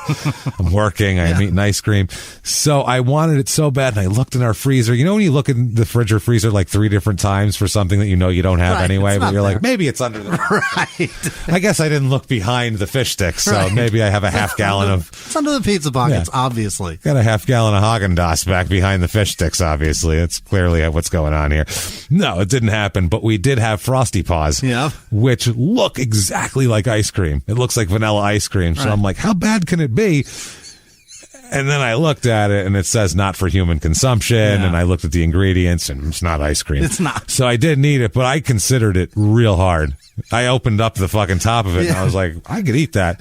It just looks like ice cream. It looks like soft serve ice cream that's in a cup. I was going to get, because we had like some syrup, like chocolate syrup. I was like, if I put syrup on it. Spice it up. I bet I could make this. Doctor this shit into something good. I could probably blend it. It'd be even better. I put a little milk in there, make a shake or something. I don't know. What I'm saying is, dog food looks delicious to me, apparently. I can put some crunchies on it and call it a day. I fucking sprinkle it on there. I think I'm onto something. Jesus. Not for human consumption. That's embarrassing. Yeah, until I read not for human consumption, and I went, how much not for human consumption? You know, when my mother told me that she caught me in the pantry when I was 5, eating the dog food. And since that day, and I know physically I'm still alive. So since that day, every time I get something for my dog, and I'm like, that smells good, I'll give it a try. I'm not scared. That way, if he's not eating it, you could be like, it's fucking good. It's mine now. Fucker. Good enough for me. I ate turtle food a bunch when I was a kid for some reason. I had a friend who had a turtle. And he was like, it's pretty tasty. And I went, what? And he ate a piece. And I was like, all right. And I ate a piece. I was like, it's not bad. Gotta be honest with you. Supports that living thing. It'll support me. It was like flakes. Right. It was like these like fish food almost. Right. Damn, what the fuck? Whatever. I'll eat it. So anyway, back to her getting bit by a dog, I guess. I don't know where the hell that went off the rails on. But she was fighting over the pepperoni. I could see it. You know what? That's what I'm saying. She's broke, man. Maybe everybody left the house, and she's like, fuck it. The dog's got a bowl full. He doesn't need all that. She buries her face in it. The dog's like, fuck you. That's mine. They're squaring off. Yeah. It's fucking Thunderdome. It's the only way a lab gets pissed, if you take their shit. They're the sweetest dogs ever. I know. They're not. That's what I mean. To get bit by a lab is talent. Yeah. So she was able, though, to attend the 1994 competition in Philadelphia, but she had bite marks from the dog on her neck, clearly visible while she was skating. So, on the neck, James. On her neck. They were fighting over the kibble, for sure. Imagine a fucking Labrador that goes right for the jugular. Jesus Christ. That seems like a vicious lab ever. It's like an SNL sketch. Right. Like, oh my God! While this dog like wags its tail, and like just kind of attacks while the person holds the dog onto their neck. That's what this seems like. Wags its tail while it's sucking your jugular. Yeah, no, it's not actually. You're like, oh God, and the dog's just like licking you. Right. Nice to see you. So she did that. She also have had multiple injuries to her hip flexors around this time, and that'll be a constant source of problems for her, is hip flexor injuries. I've never even heard of it. I don't know if that's from torque. Yeah. That's like normally guys will get that if they have a lot of torque in their legs. Very powerful football players get hip flexor injuries. Yeah, from pushing off. Usually people with cleats pushing off with excessive torque get that sort of thing. Okay. So that's what they thought Bo Jackson originally was hurt with, was a hip flexor, hip pointer, which they thought was kind of sort of the same thing, but not really. But anyway, she makes her first appearance at the Senior World Championships in 1994. Already a senior. Jesus Christ. Good Lord. She's an alternate at that point, but she ends up making the appearance because both Nancy Kerrigan and Tonya Harding drop out of the event. Yeah. Because of obvious reasons. Because of the problems they have. The problems they have that we went over clearly on our Tonya Harding episode. So she was the benefactor of that. Wow. Sorry, the beneficiary, not the benefactor. She's the beneficiary. I'm sure they investigated her after that, too, because she's the one that benefits from it. She was outside smoking. Right. They're like, smoking, fighting with a fucking stray dog over a goddamn begging strip. They're like, she had to have something to do with this, right? In the 1980s, a rosé swept the country. Hey, Mike, I really like this white Zinfandel. Well, good. Now put it down. We're going to try another one. White Zin became America's top-selling wine. But most don't know that this sweet drink has a sour history. What began in 1986 with counterfeit bottles, A big fraud, a multi-million-dollar fraud, sent investigators chasing one of the most powerful families in the business, the Licciardis. But the closer the feds got to them, the more dangerous things became. It's a story of deceit. At the time, I was paranoid. Threats. You touch my kids, I will kill you. And murder. with a .22 caliber bullet to the head. What started with a scheme to mislabel wine spilled into a blood-soaked battle for succession. Welcome to Bloodvines. You can binge listen to Bloodvines exclusively and ad-free on Wondery Plus. Join Wondery Plus in the Wondery app, Apple Podcasts, or Spotify. Have you ever gotten a message out of the blue? Maybe you ignore them. Or maybe you end up in conversation. Maybe they tell you about an amazing offer. I can really show you how to make some money. And maybe that gets you into a lot of trouble. But this isn't a story about people like you, the people receiving these messages. This is a story about the people behind the messages, on the other end of the line. Thousands of them, working in a microcity built for scammers. From Wondery, the makers of Dr. Death and Kill List, comes Scam Factory, a new series about survival at the expense of others. Follow Scam Factory on the Wondery app or wherever you get your podcasts. You can listen to Scam Factory early and ad-free right now by joining Wondery Plus in the Wondery app or on Apple Podcasts. Right. So she was coached by Evie Scottvold until the summer of 1994. Then she changed coaches to Richard Callahan. She was good under him, I guess. He was like a disciplinarian and was very strict, which is what the fuck she needs. Yeah. But then when she kind of gets to be an adult, she's like, well, I don't have to have that. I need it probably, but who the hell wants to listen to what you need? Right. You want to listen to what's better and easier. And I can do it for myself. Exactly. So it turned out to be helpful for her, though. She ends up, though, going back eventually with Fosse, that guy from Italy. Hey, we got Italian, right? Yeah, the Rotini in the skate there. So him and his wife Carol. I'm sorry, his name is Carol. His wife Trita. Yep. Chrita. Wow. Trita? Wow. Trita? Sherida. Shrita? I don't know. I have no fucking idea how to say that. But anyway, that's who coaches her. He was an Italian figure skater. He was a 1953 bronze medalist, 2-time European champion, and 10-time national Italian champion from 45 to 54 every year. Yeah. So not too shabby. November 2nd, 1994. Yeah. This is one of the main reasons we went with Grace pretty early here. She is arrested. Oh, no. Nicole. Oh, yeah. She is arrested at 17 years old. Right. What is she arrested for? Guess what she's arrested Drug for. possession. No. I'll give you 3 guesses. Urinating in public. No. Next one, and really try to guess it, and you'll never guess it. Buying cigarettes underage. Home invasion. What the fuck, Nicole? Didn't expect that, did you? What? Who's home? Didn't expect that. Well, it's a weird little thing here. Okay, first of all, too, I want to show you her. That's really escalating. I want to show you her picture at this point in Hell time. yeah, that's her. Okay, that's her picture. Good Lord. She's very attractive. Yes. Objectively attractive. She's a pretty girl. Gorgeous. Yeah, she's a pretty girl, cute, young, whatever. Okay, so just keep that visual in mind for later. I know that picture. Yeah, for later. Yeah. Keep that in mind. He's like, I have whacked it a lot to that picture. That's the girl that was on ESPN. That's the one there. So now, yeah, apparently it was at a friend's home near someone who lives, a fellow skater who lives near the rink in Detroit where they practice. Okay. She's in Detroit at this time. She's in Detroit. Yeah. This is when she's in like suburban Detroit. She entered the friend's home by entering their security code through the garage door. Oh boy. And went into the home there, and we'll find out what happens once she went in there. But her attorney is just like, hey, come on. Maybe once. Come on. Right. Have you seen her picture? She's super cute. She's adorable. Come on. Who would do that? Hold on. Spin around with those skates, sweetheart. Show them what you can do. See, look at that. Right? You're not afraid of her, are you? I'm not guilty. It's this Michael Friedman is his name. He said in an interview that it was Bobek was friends with this person whose house it was.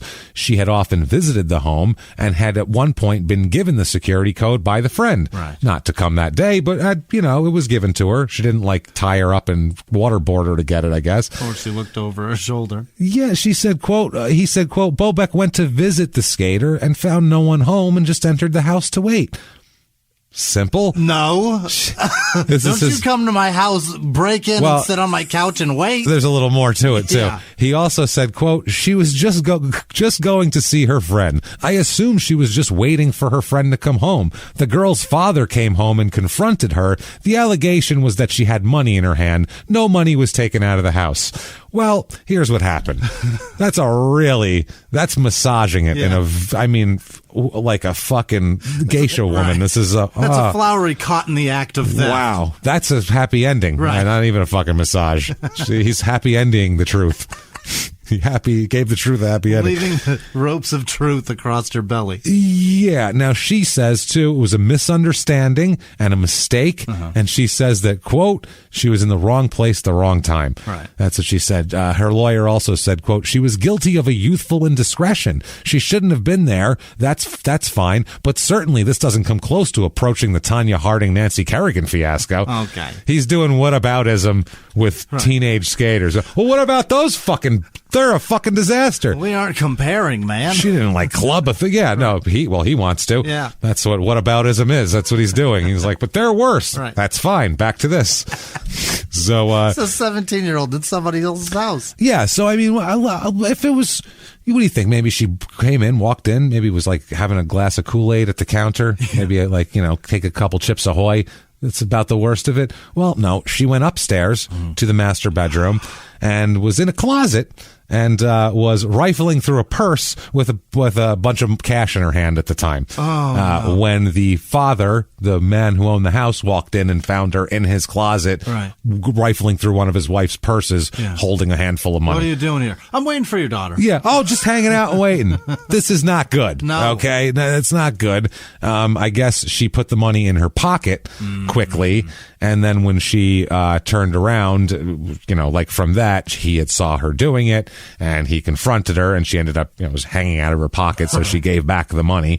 That's why the lawyer was like, no money left the house. Right. That's because she had to give it back because a person fucking confronted her. Because she was caught. She was caught taking it. If she hadn't been, it sure would. Yeah. There was apparently the owner of the house insists that there was other money missing and that this was an ongoing thing and that he finally caught her, basically. Got it. That's why the owner of the house is like, no, this isn't a one-time little, a teenage kid bullshit.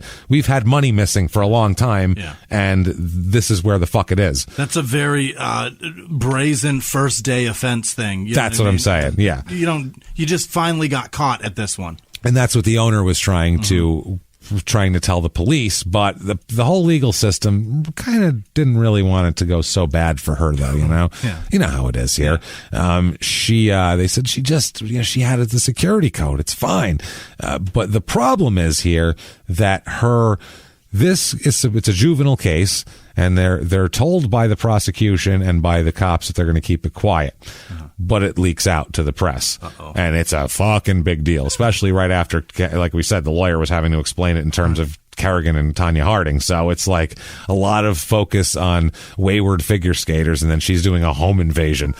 Technically, obviously, she didn't like kick in the door with a fucking rifle and be like, "On the ground, bitch!" Like, I'll shoot your mother in the fucking face. This is certainly breaking and entering multiplied because shut that fucking dog up! Shut it up! I get real jumpy around fucking canines. I get real motherfucking jumpy around Labradors. I will fuck that thing up right now. Give me those fucking pepperonis now.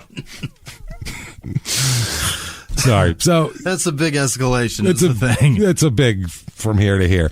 So yeah, she's her Friedman here, her and her coach. They also have another theory of what happened here. This is interesting. So it gets out to the public, which is a big deal, and they're super fucking pissed off about it, obviously, and her lawyer's mad about it. Her lawyer and her coach, Richard Callahan, both have the same thing. This is Callahan. He says, quote, "I don't have proof, but I wouldn't put it past some of the people in our sport. Maybe one of her old coaches wants her back now." They were saying that somehow one of her old coaches set her up to go rob somebody's house and steal money from a purse. And get caught doing it and admit doing it and then get fired from your coach. Now I can get you. Yeah. That's a long way to go. Because she's going to be like considered damaged goods now. Right. So now some coach can come scoop her up. That is a big conspiracy theory, and that is bullshit. Let's just say that's a load of shit. It's a long way to go. Yeah. All this, someone's trying to set this person. It's never true. It's so fucking rarely is that ever the truth that it's not even funny. Is it a kid that doesn't have a lot of money went and stole money, or is it this? Or is it a massive conspiracy with a bunch of figure skating coaches who live thousands of miles away? It's not the JFK. Give me a goddamn break. That's what I'm saying. Relax, everybody here. So this is like I said. I think this is when she's back with Carlo Fassi again. She always likened him to a father figure for her. Like, that's the person she was most close to, and we'll find out what happens when something happens to him. She's devastated and everything else. So 1995, January of 1995, she goes to court, for her whole thing here. She is tried as a juvenile, and we'll talk about this here.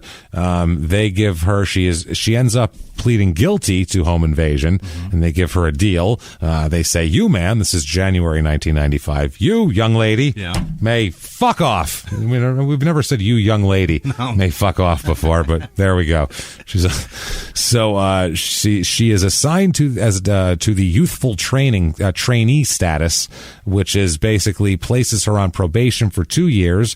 She's ordered to perform either 50 hours of community service or do 30 days in jail. What would you rather do? Jesus. A week's worth of community service, like a fucking job, or 30 days in jail full time? Jesus, that's a little... Think of the hour difference. There's no choice there. Holy shit. So that's the deal there. Also a large fine. She is also given a nightly curfew that was imposed so she can do her community service. And records of the case were to be kept confidential, but they weren't. And the point was it was supposed to be confidential, and the youthful trainee status means when you're done with your probation, if nothing has happened and you've still been clean, then it's expunged from your record. Oh, that's great. Which is huge because you don't want to give... And I hope they do this for other kids, not just blonde girls who can figure skate. Right. But generally, you don't want to give a 17-year-old on their first offense a fucking felony that will keep them from ever being able to do anything again. Right. Like home invasion, which sounds terrible. Sounds horrible. That sounds terrible. Home invasion sounds as bad as it... That's... Rape and sodomy is it's above it, but it has some context. It seems like one leads to another. Right. Oh my God, that person home invaded so they could sodomize me. Right. That's what you're thinking. Anytime you hear home invasion, you figure people home, people tied up while you're rifling through their shit. Yeah. And somebody being terribly... and maybe killing and maybe fucking them. Right. Somebody undignified. Golden State Killer is a home invader. Right. You know what I'm saying? Yeah. That's bad stuff. Thrust on people's backs. Shit like that. Bad shit. Right. Yeah. Bad shit here. So, now her lawyer says again, just a youthful indiscretion, no big deal. And she said it was just a misunderstanding. She said, quote, this is after she took the plea. It was just a misunderstanding. I was in the wrong place at the wrong time again. And she says it was just a mistake. No broken hearts, no tears about it. Stuff happens. Okay. Moving on. Okay. Moving on. She's done with that. She's good now. Right. That was a 17-year-old stupid mistake. Yeah. Nothing is ever going to happen like that again. Okay. I'm sure. Okay. That's it. I'm sure the rest of the story will be probably a happy tale. So many gold medals. So many gold medals. And right now she owns her own touring company. Right. She's very happy. She has, 3 beautiful children who she doesn't even let ice skate. No. But she's teaching them business acumen like crazy. She's just very happy with her family life. She's a badass businesswoman. Or she's raising children for her home invasion crew. Or she's literally in the circus. That's how this fucking... Wait till you see. Okay. This is a disaster. The next fucking... Holy shit. The next 20 years are a fucking mudslide. Fantastic. Jesus Christ. That should be what it's called. Going down a hill. Should be called a mudslide. Yeah, I just thought about it. I don't think I've ever used that term for people before. Off a cliff. It's a fucking mudslide. It's and when you hit the bottom, you're covered in shit and muck. You're not falling off the cliff. No. The cliff is falling with you. With your slide. There's no footing to grab. No, just you're grabbing at branches. Footing is coming with you. They're snapping off as you fly by them. So the root, the whole thing coming out of the ground. Mudslide. This is a mudslide. So, late January 1995 is the U.S. Championships. This is right after her court. That was early January. So she's fresh out of court for a home invasion, hitting the scene for the U.S. Championships here. Probably the only woman on the scene doing this right now. She goes up against Michelle Kwan. Oh. We know who she is, obviously, and I don't really know any of the other ones, but a bunch of ladies who seem to be good. And she wins the gold here. What? She is the U.S. champion. Michelle Kwan was the silver that year. Mm-hmm. Michelle Kwan's 14 right now, too. So give her another 8 months. Yeah, I was going to say, give her 2 years, and then she'll be asking to clean Michelle Kwan's skates. Yes. So that's what ends up happening. Now, right after this happens, because so much got out in the press during this World Championships, basically they sat her down and were like, so you just got in trouble, blah, blah, blah, blah. And she didn't want to deal with the whole thing. And it was supposed to be kept under wraps. So her lawyer files an emergency motion in court on February 16th, 1995, basically requesting release from the 2 years of probation because the prosecution... They're blaming the prosecution for it getting out in the public, which it's the press can find shit when they want to. It's public record. It's not.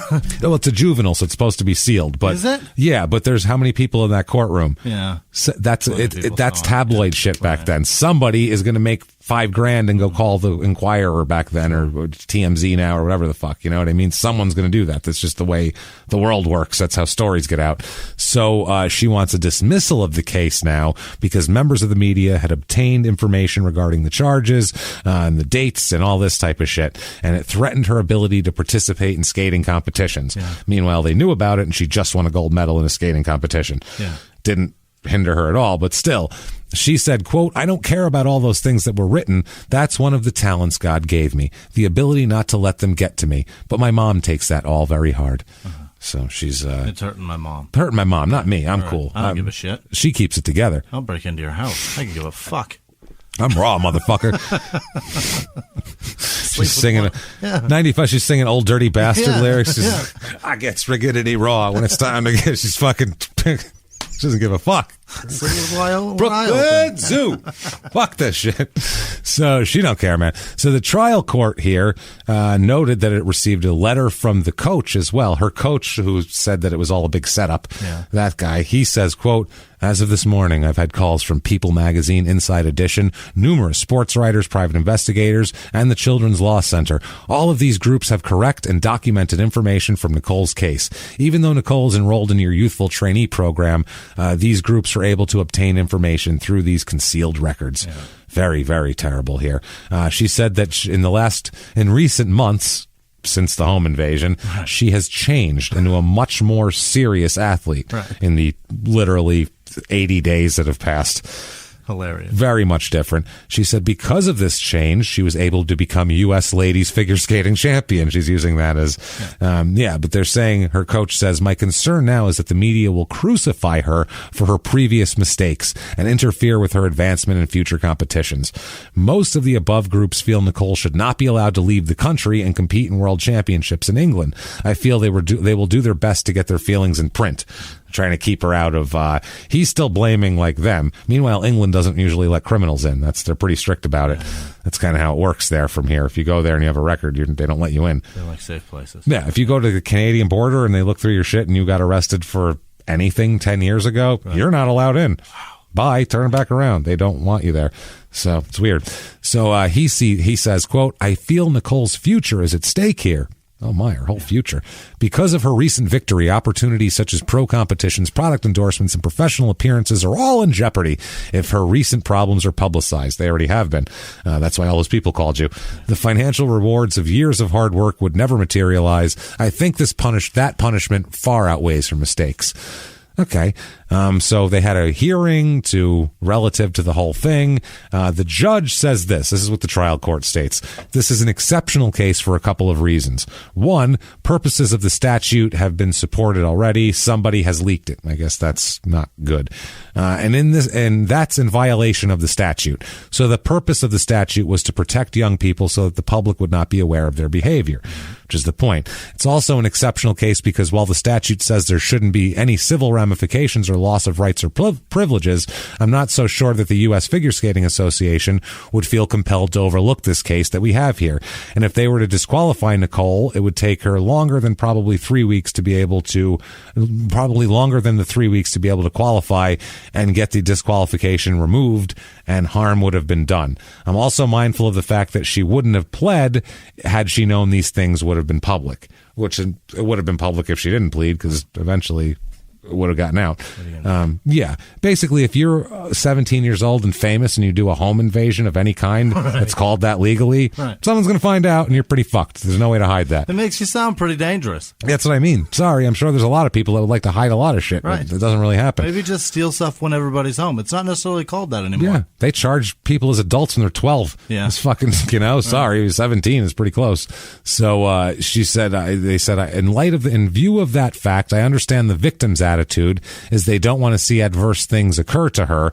I'm satisfied that because the position she's in her skating career and what you've said today, the fact that you were crying when you said it and that you were remorseful. And a criminal proceeding has a proper impact on you. You should understand that you would never get another chance for youthful training, whatever. And I think you now know and learned your lesson. You learned your lesson, young lady, that people are going to be out there to shoot you down if they can. Right. And the prosecutor argued that it's bullshit, that all of that. And they end up saying, you know when she'll get off? Yeah. When she's done with her probation. That's when she'll get off. Suck it up, buttercup. Because that court ended up, the court that I just read, that judge ended up saying, yes, get rid of the probation. But then the prosecutor appealed that decision and they said, yeah, what the fuck are you talking about? It's fine. Right. So she can get off of it when she's off of it. Okay. So there's that. It's already out there. Tough shit, basically. So, at this point, they're talking about her coaches, and a bunch of people are talking about how she's not exactly what she's been portrayed as the public. This is more in line with her personality than that they've seen. They talk about all of them. This is when they talked about how she smelled like an ashtray. They say that they called her smoking habit jarring. That's how much she smoked. They were like, that's a lot of smoking. Yeah, like lighting one off the other shit. Right. Like, wow, jarring. Like somebody in a foxhole in World War II. I might get blown up by the Nazis at any moment now. I better chain smoke. Her leather jacket and her Harley and her cigarettes all go together very well. Yeah, but when very you much. see one, it's a little jarring. It's like, whoa, and a figure skating outfit with feathers and sequins, and you're going to catch your outfit on fire, for Christ's sake. All that hairspray. So a former associate who doesn't want to be named said, quote, she was not the best person to be in training. Every time she got off the ice, she was smoking, which is fucking great. One of her coaches says she failed to show up for their practice sessions all the time, and that her mother would beg the coach to drag Nicole to the rink with the promise that there would be more money in it for him if he could actually get her to go to the rink there. And he said that he was like, I'm not doing this. Yeah. Leach is his name. He said that he, quote, wouldn't be bought. Yeah. If she doesn't want to be here, then fuck her, basically. What do you think her brand is? Is it like Cools and Newports, or is it like a Marlboro Light? I'm going to go, where did she start smoking? Probably 14, Colorado. 15, yeah. So I'm going to say Marlboro Reds. I'll bet it's a menthol. Oh, you think so? I'll bet it is. If it was Chicago, because like back east, we all smoked menthols, but I don't know I'll bet it was what it was in the Midwest. Maybe. A menthol jarring smell, a menthol smells harsher than... See, I think the regular cigarettes, menthols have a mint in them. Regular cigarettes smell like rotten milk to me. Like a Marlboro Light smells and tastes like a milk that's just barely expired. Really? Yeah, I don't like them. Gross. That's a fascinating take. Somebody gives me a Marlboro Light, I'm like, get the hell out of here with that thing. I've never smelled the cigarettes and been like, milk. Milky. Oh, I always say that. I don't want any milk cigarettes. Maybe it's because they're just white. I don't know. So maybe milky. Associated with that. I don't know. I see menthols in her though. Maybe. I really do. But either way, it's a lot of something. Her coach there, that Leach guy, says, quote, she was a very easily led young lady. Anytime Nicole did anything wrong, her mother always justified it. That's the story of Nicole's life. In her mother's mind, she never does anything wrong. Mm-hmm. This is all this. Her mother is the silver-haired white man here. Except your daughter has a smoking habit already. A that's smoking habit, a stealing habit. 17. Yeah. That's what I mean. She's not 35 and working 2 shifts at the diner, pulling doubles at the diner to support the 3 kids. You didn't do a great job. No. He says that Yana and Joyce spoiled her immensely, and he breaks it down.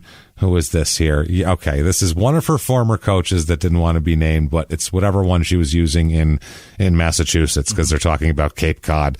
Called her a party girl with a voracious sexual appetite. A social killer bee who is said to have entertained certain American male skaters with something other than her triple sow cow. Jesus Christ. My God. Apparently, she knew that her one coach said that in New England, she brought, quote, every teenage boy on Cape Cod to the practice rink 3 days after she arrived. She had already been with every boy in Cape Cod, they said, which is a little bit of an exaggeration. Yeah. Come on. There's a lot of boys there. Yeah. She's just... I don't think you can do that in 3 days. She's just fun, probably. You're okay. She's fun, yeah. That's all. She's a good girl. She explained it by saying, quote, I'm a teenager. That's what we do. When they asked about all of her behavior, showing up late, smoking, this shit, and she just said, I'm a teenager. That's what we do. We fuck up. Smoke and cum. That's my favorite. Hey, that's it. So, hey, who wants to smoke and cum?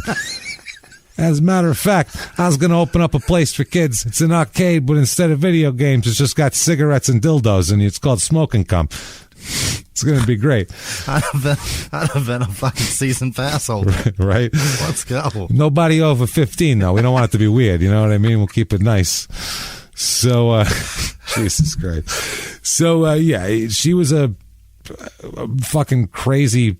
She liked to party. Yeah. And they said that she didn't know the meaning of the word curfew, and she just kind of went crazy. When they went like on the road to international competitions, they'd have to try to keep her around.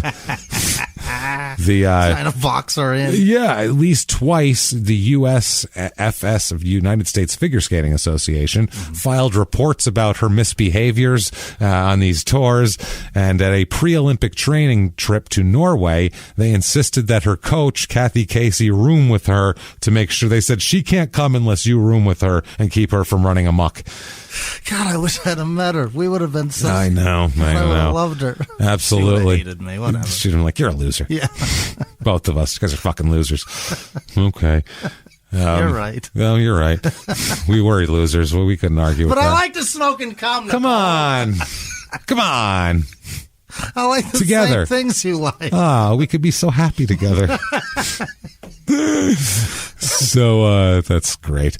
They one of her they called her, one of her coaches called her an underachieving skater who hates to practice, likes to smoke, and indulge in junk food.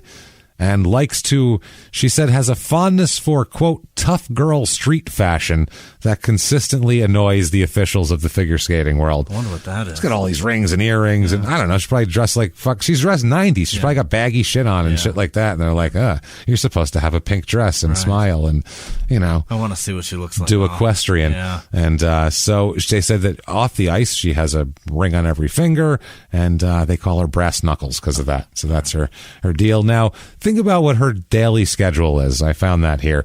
She basically skating and skating-related activities, physical shit, take up 10 to 12 hours of each day. Holy shit. This is while she's in the 11th grade. Wow. Okay, so 10 to 12 hours is taken up with skating. So where's school? She has 1 hour a day with a tutor there because she's never around anywhere long enough to go to school or anything. She's traveling around so much.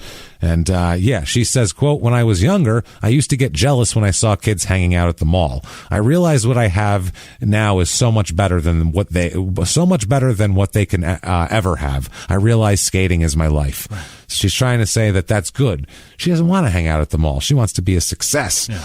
How long's that going to last? I want all that fucking off. That looks awesome. That looks great. What I'm going to have later. That's what you have to see in the moment, but that's hard to see. When you're 17, there is no tomorrow. No. That's the thing. There is no tomorrow. There's no next year. There's no... No, next year, forget it. How do you see that? Who the fuck knows? You see that? You have no idea. You have no idea what you're going to do with yourself. 30 seems like, well, I'll be dead by then, right. I'm sure. You live semester at a time. No way I'll live that long. It's nutty. It's weird. So the president of the Figure Skating Association said, quote, this is Claire Ferguson. She sounds like a real party animal. I'm sure she's a blast. Oh, you know it. She said, I think our athletes are not any different from other athletes. I don't know about that. Well, they have personal lives, and because of events of the past year, all of a sudden, it's tasty stuff, interesting news. I think they're pretty normal people. It's not just sequins and feathers. Well, they're not normal figure skaters. You're telling me they're humans, and I get that. That's true. Nobody disagrees with that. Normal and human are very different things. Different. Very different. Like human, yes. Normal, not so much. No. Not so much. So at the World Championships that year, she makes a press statement because the press is asking her a shitload of questions about her, teenage home invasions and smoking and fucking and all this sort of thing. Right. So she has a press conference, and she said, quote, I'd like to start by saying the last 2 weeks have been very difficult for me, and I have grown a lot as a result. All of you are aware of the things that I've been through that have been brought up through the media, and I'd like to say that there is nothing new. Thanks to Mr. Callahan, the coach, I've been able to silver-haired fucking saying that it's another coach setting her up, for Christ's sake. That's the most silver thing we've ever heard. What a bizarre statement. That's soup. That's like Jeremy Mayfield's wife going, he never did meth, right. Even though he tested positive every time they ever tested him, and then we found meth in the house. He never did it. It's just weird. Just meth falls from the sky, touches his skin. Next thing you know, he tests positive. Right. So that's kind of what's going on here. She said, thanks to him, I've been able to put this behind me and focus my efforts on training for the World Championships. With the support of my fellow U.S. team members, I continue to feel positive about representing the U.S. in these championships. Wow, if that was written ahead of time. Holy fuck. Jesus Christ. They asked her about winning the national championships and all that, and she said, quote, I've been growing up. I'm listening more. Having Todd Eldridge skate on the same ice with me, I don't know, has shown me a lot what it takes to be champion. Mr. Callahan basically has been guiding me the right way, and I'm doing whatever he says. And then she turns around to him and says, haven't I? Like she's right? Laying it on thick here with this shit. So people laughed, obviously, about that. They thought it was kind of funny.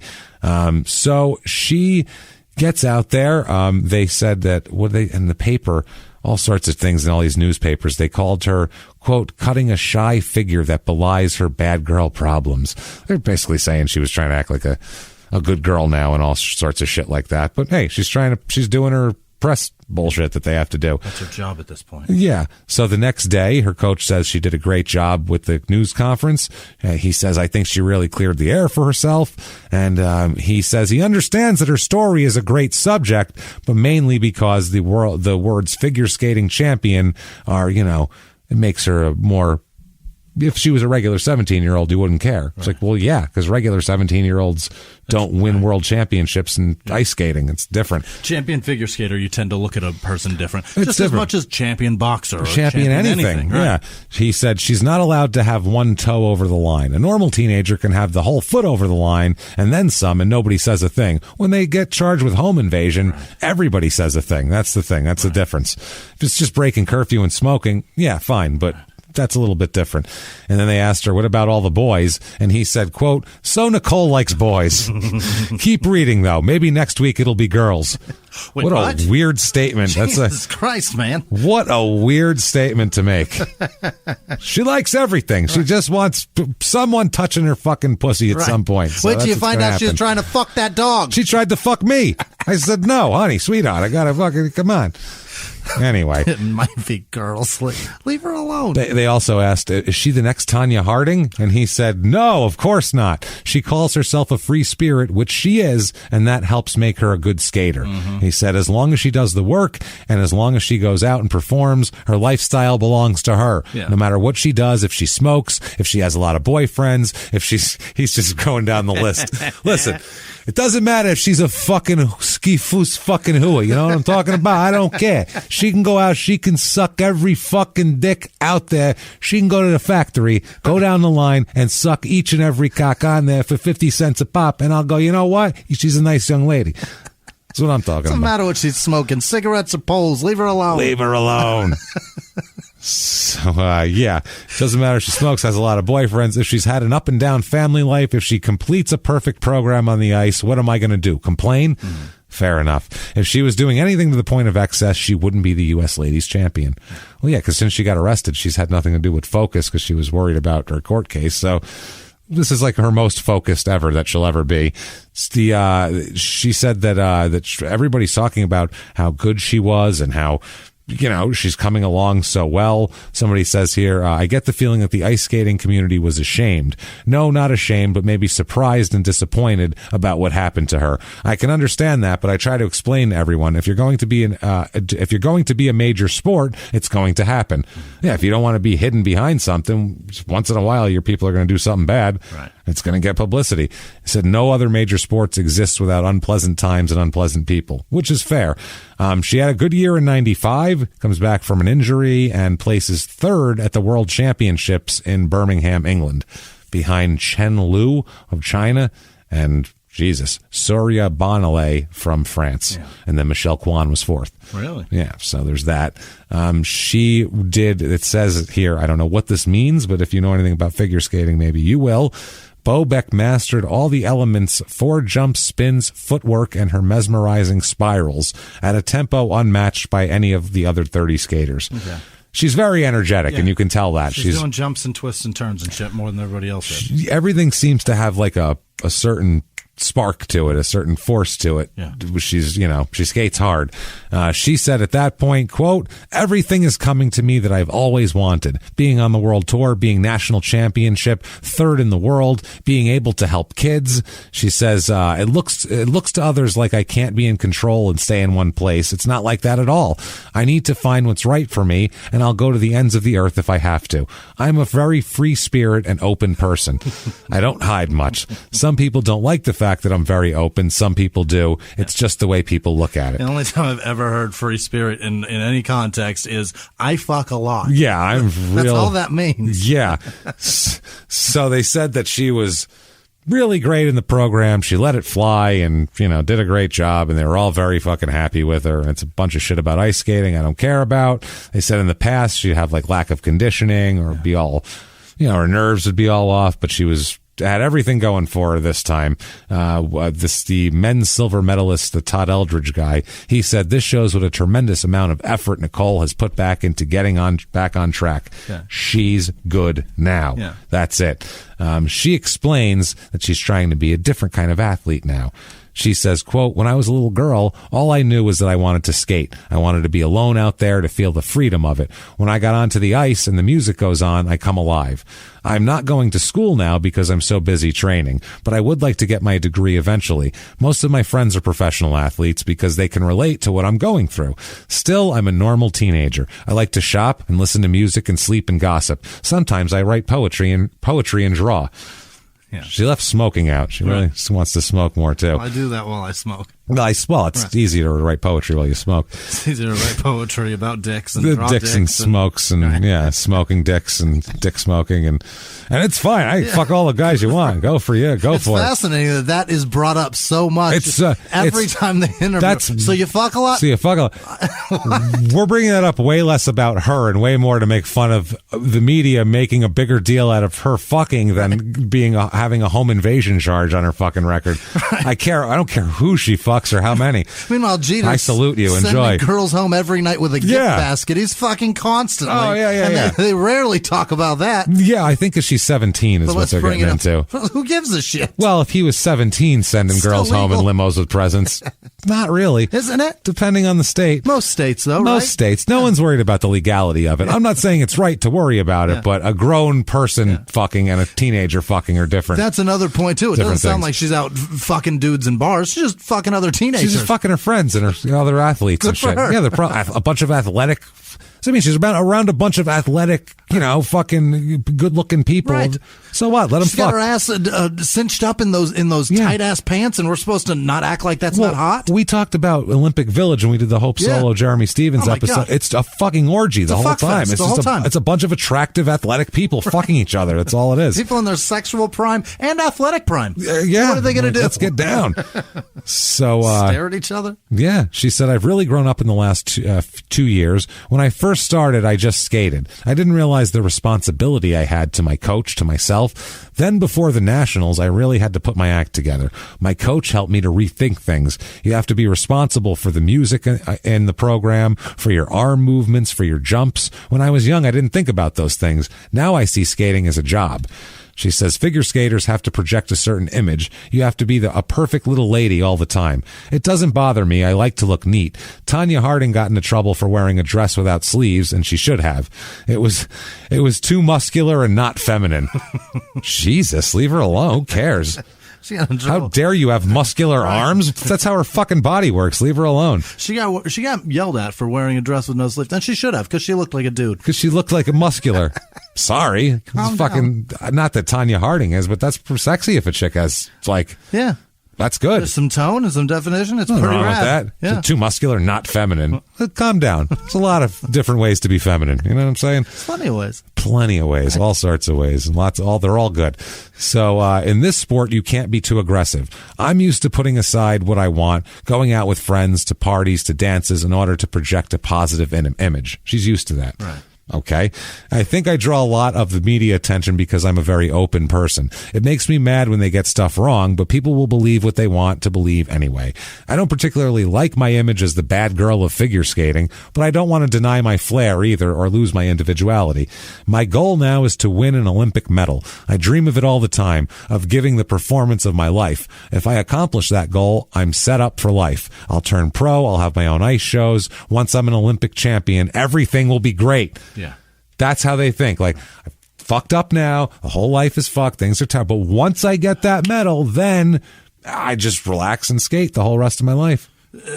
Jesus. Literally and figuratively. Every sport, though, that is in the Olympics is just like comedy. You're constantly chasing the carrot. Mm-hmm. Then you get on the big stage, and then there's just as many people competing. Yeah. You're constantly just competing and never get that gold carrot. It's so fucked. That's her goal here. Everything will be great, Jimmy. So once I get that sitcom, I'll be set up for life. Then it's set up for life. Then I'll be able to get booked. I'll be able to do this. I'll sell theaters. I get movies. I can move up. Yeah, that's how comics think too. It's the same shit. It's all carrot chasing. It's never happening. And it never happens. It never happens for like 2 people. Right. Not us, but other people. We just meant 2 people out of 1 million. Enjoy your life, Kevin Hart. Yep. There you go. Have fun. You deserve it. He's very talented. You worked very hard. Enjoy. Hey, more power to you. Fuck it. So she had to suffer through an ankle injury this year, but she also went on tour with the Nutcracker despite the injury, I guess for the Christmas season.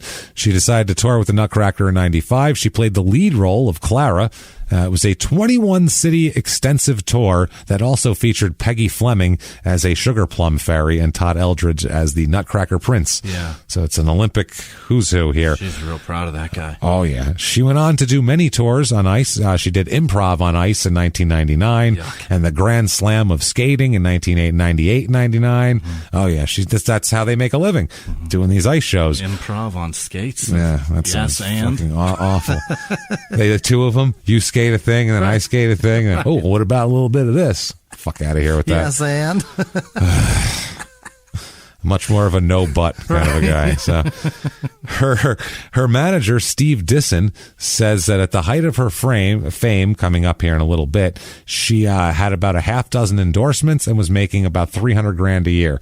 in the late 90s. Wow. Which is pretty good fucking money. That's amazing. Yeah, he said she was very marketable. She had all the talent in the world. The U.S. Figure Skating asked me to help out to kind of protect her and give her some direction. I helped get her endorsements and get work. I would say help cleaned up her act. She was a rebellious young kid with no supervision. So her parents were not keeping an eye on her. She also met the lead singer of the Smashing Pumpkins at this point, Really? Billy Corgan. He pops up in the weirdest places. He does. Pops up here. If you watch something about ECW, Extreme Championship Wrestling. He likes that shit? He was there for most of those. What? While the Smashing Pumpkins had #1 hits and were selling platinum albums. He's running around chasing. He'd put a fucking hat on and a hoodie and go in and sit in that fucking 1,000-seat bingo hall with a bunch of psychopaths and watch fucking wrestling because he dug it. He ended up being an investor in something later on. But yeah, he's a weird guy. He's a weird dude. He's around in weird places. You never know where he's going to come from. But he's a Chicago guy, so he had known of her story coming up. Got it. And he said, quote, the easiest way to see Nicole is how people look at child actors, which makes sense. They get a lot of attention when they are small, but then they don't totally mature the way a normal person does. Yeah. Absolutely right. He, I guess, recognized Nicole when they met at O'Hare Airport in 1995, just passing through, and he recognized her and said hi to her. Heard you fuck a lot. Yeah, I heard you fuck a lot. How's it going, girl? And they ended up staying in touch for a while, and then they lost contact until 2009, and we'll talk about what happens then to get him back in contact with her here. But yeah, she really wants to, she said she wants to help kids. She said when kids see you winning on TV, they get excited and you can get their attention a lot more. She says if she wins, she can help more kids. She said what stands out is the fact that I've grown up. I've got to the point where it was time to get down to business and get my priorities straight. I'm good now. Again. I am good right now. Her Callahan, the silver-haired middle-aged white man, he said when she first came to Detroit, she was the same as many of the other teenagers. As the year progressed, she matured. Her personality has clearly changed. She says she's focused. She's ready to go. 1996, she is unable to compete in the 1996 World Championships due to an ankle injury that she suffered in late 95. So she's still working on that. She withdrew from the short program with a foot injury of another one here.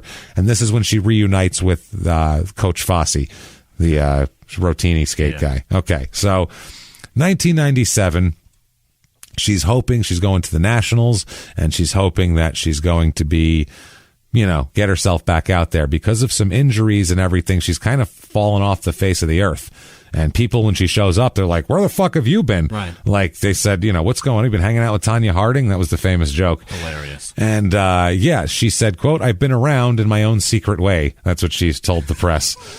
She's just been hanging out here. It ain't a secret. Yep. She said, I know it's not, everyone knows. Yeah.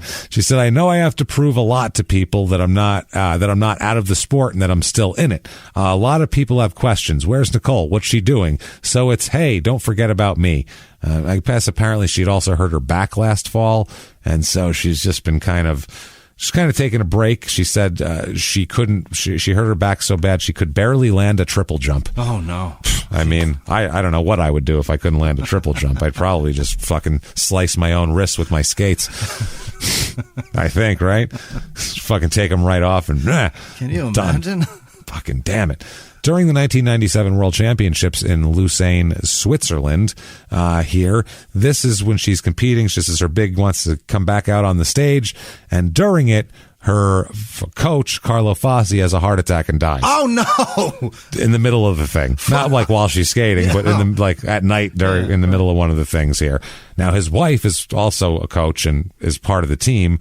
She's able to coach Nicole and get through the routine, but apparently she was crying on and off halfway. She was a fucking mess. Yeah, her husband just died. Not her. Oh, Nicole was? Because Nicole said that was the closest thing to a father that she ever had. She was a father figure to her, and she's devastated by this. So yeah, so she didn't complete the competition. Oh, she did complete the competition because she said she would have regretted it if she didn't, and he would have wanted her to. She only got to practice intermittently because of her leg and back problems, though. So yeah, she ended up finishing third. That year, she buys a home her own home in Jupiter, Florida. Oh, boy. Ugh. It's a 3-bedroom house, kind of very Florida house there. Her mom and Joyce lived there with her and all that sort of thing. So November 1997, there's some tournament, some Russia thing, Cup of Russia competition, I guess, here. And I guess she does like shit in this competition. She gets scores of a 4.3 as her average, which is out of 10. Not good. No. She does like she fell in both the short and long programs. Awesome. And just did like shit. So she's very upset, and she's got a long trip down all the way back to the States. Yeah. And from Russia? From Russia. Oh, God. And during it, she gives a statement here, and this has to be an in their own words, because it's the only way to go. We'll do in their own words. In their own words, quote, "It's really hard. When I was younger, if I would have known everything in the sport, what it takes, all the commitments and all the sacrifices and all the torture, I'm not sure I would have done it. I'm not really sure if I would have competed and everything because it's so hard and so much pressure. People don't realize you work all year to do 4 minutes the best you can do. That is so much pressure. I actually think it's easier when you're younger because you don't think. Is the dress good? Is the hair good? I have to do this. I have to do that. I have to be able to do this. You don't do that. You just go out there and do it." Mm-hmm. That makes sense. Yeah. And then she got on a cargo plane carrying like livestock to get back to Florida. That's what it was, like a chicken running back and forth, and she had to fight a goat. Yeah. She fight a Labrador again. She's like, God damn it.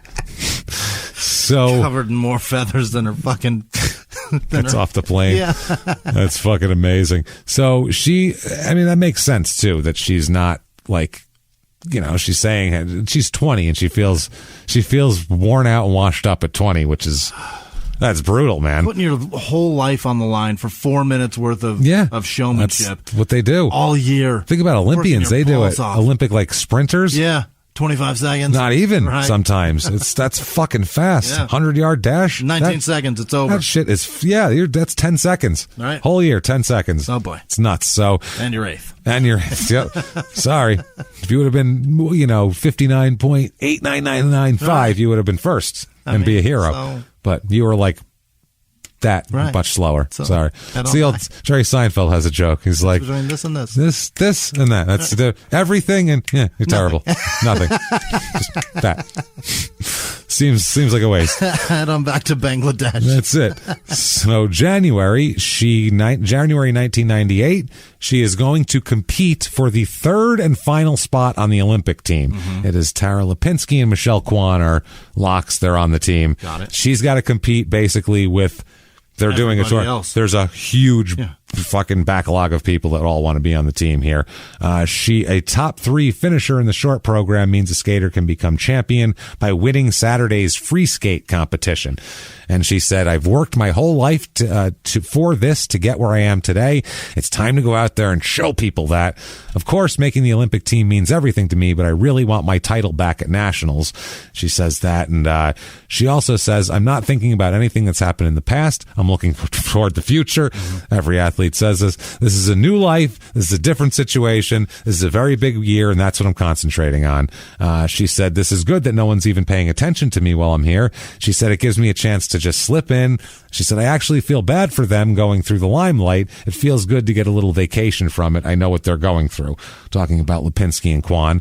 The only publicity she did receive there was from a bunch of Russian press who apparently Russian ice dancer Pasha Grischuk told them that Nicole slapped her in the face last summer in a tour while they fought over a man. Oh. Apparently she says Nicole walked in pissed off about something. They were fighting over a guy and went up and fucking gave her a good whacking. Yeah. And they want to know about that.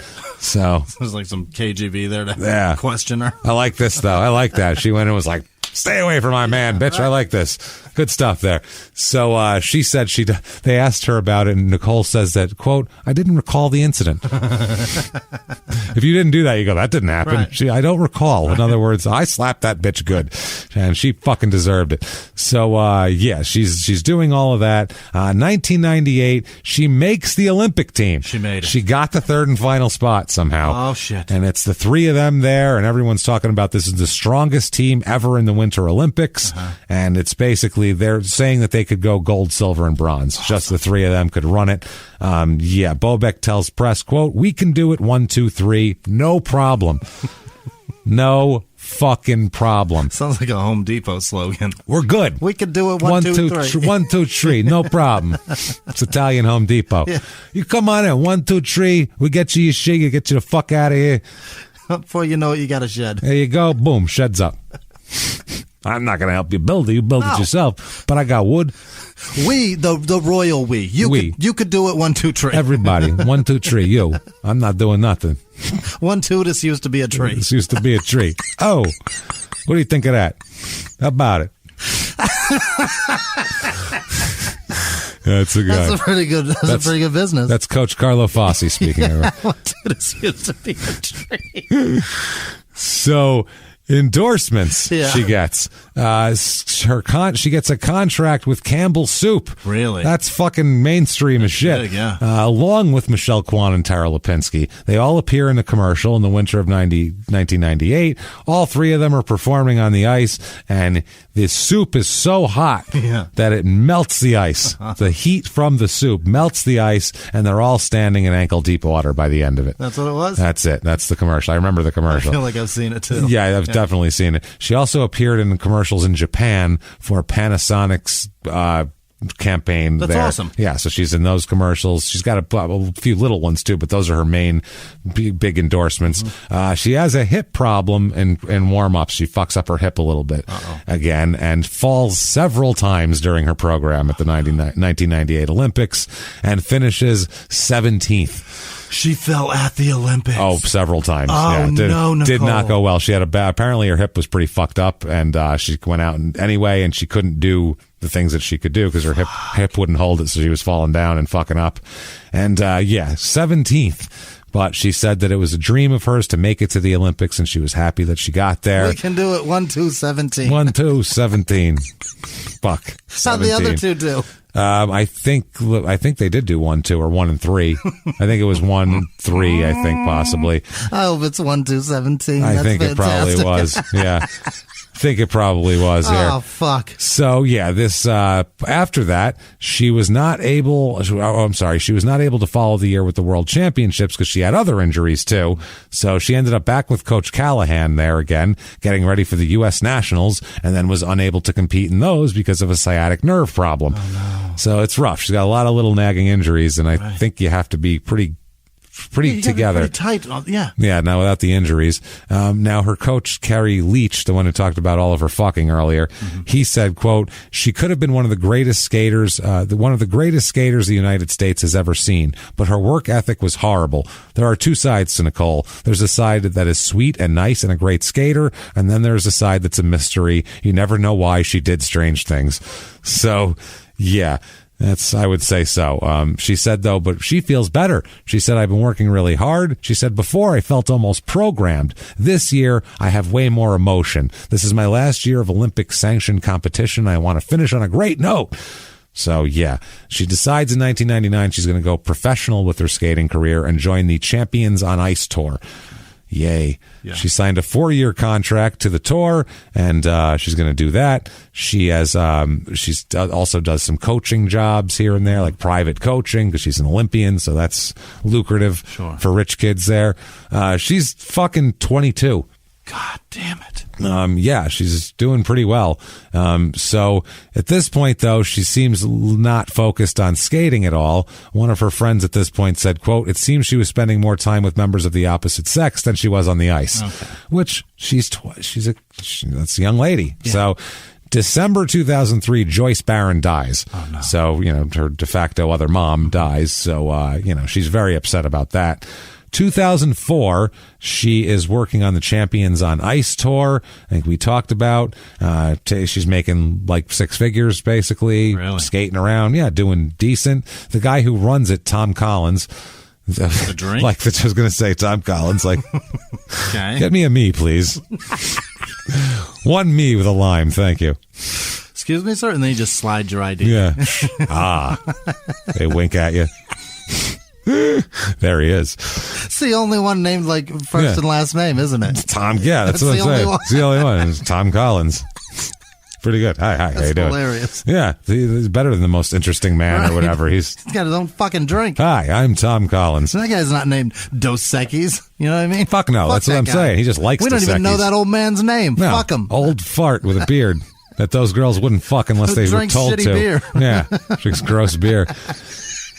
So he said that she was an extremely talented young lady. She was a striking performer. She got your attention. But after the 2004 season ended, he gave her a $20,000 Rolex as a present and also shit-canned her. Oh. That was a goodbye present. Fucking, yeah. What is that called? Separation with pay? Yeah, what do they call it? They don't call it separation. I don't fucking know. I haven't had a job in a long time. That money, yeah. So don't tweet me. We don't. So yeah, she got a $20,000 Rolex and a fucking adios. Wow. Thanks a lot for the service. Pretty sweet gift. He felt that her once charismatic performances had become, quote, embarrassingly poor, which is not what you want to be told. No. She moves to New York City at this point, lives in the meatpacking district with $20,000 in her pocket. Yeah, sells her watch. Lives in Chelsea there, so has a small studio apartment. Apparently she was lured to New York to live there by her boyfriend at the time. And then when she got there, she found out that he already had a girlfriend that he lived with. So, whoops. Not great.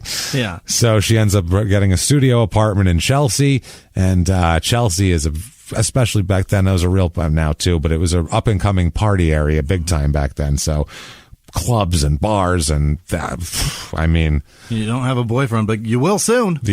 Party time. People know who she is. Yeah. The Chelsea Piers skating rink was right there, and people were all everything.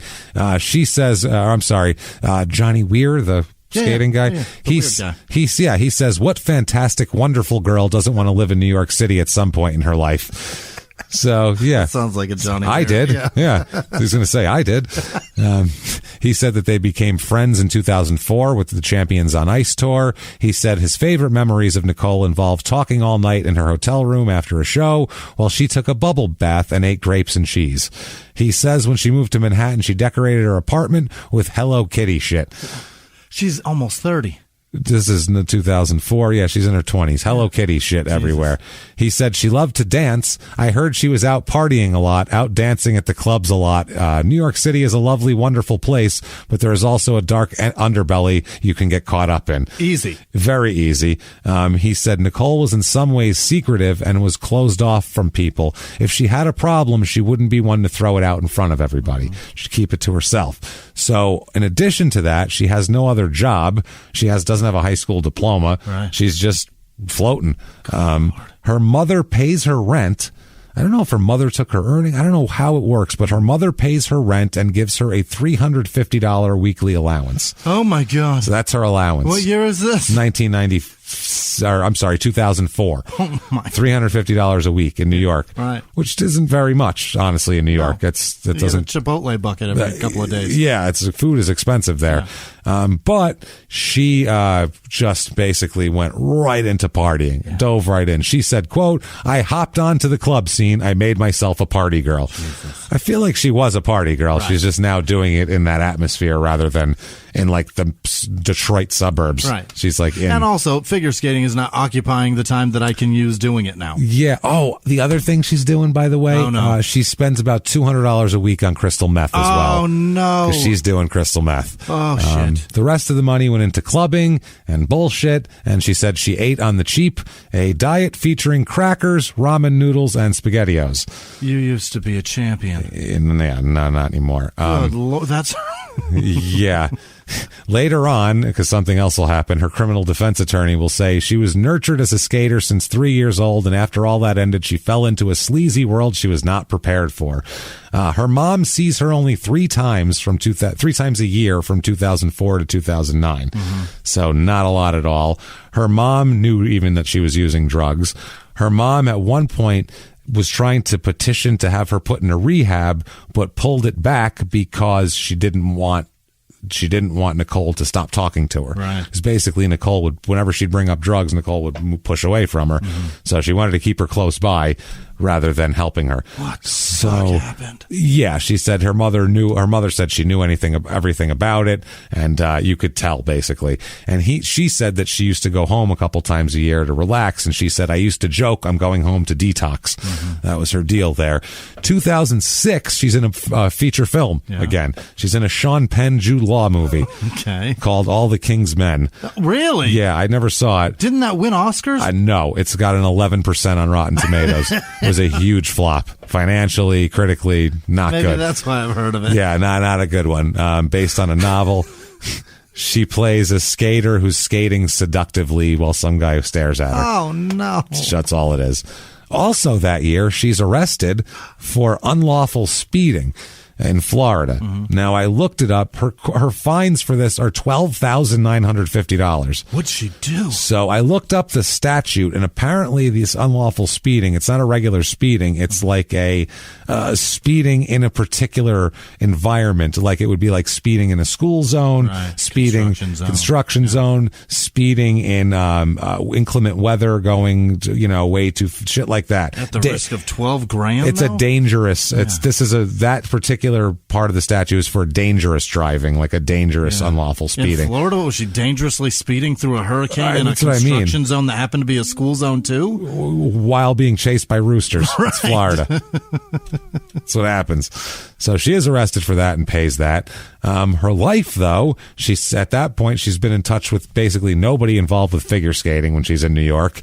She works odd jobs for extra meth money, walking people's dogs. She started school at one point and stopped school to become a music producer. Come on, Nicole.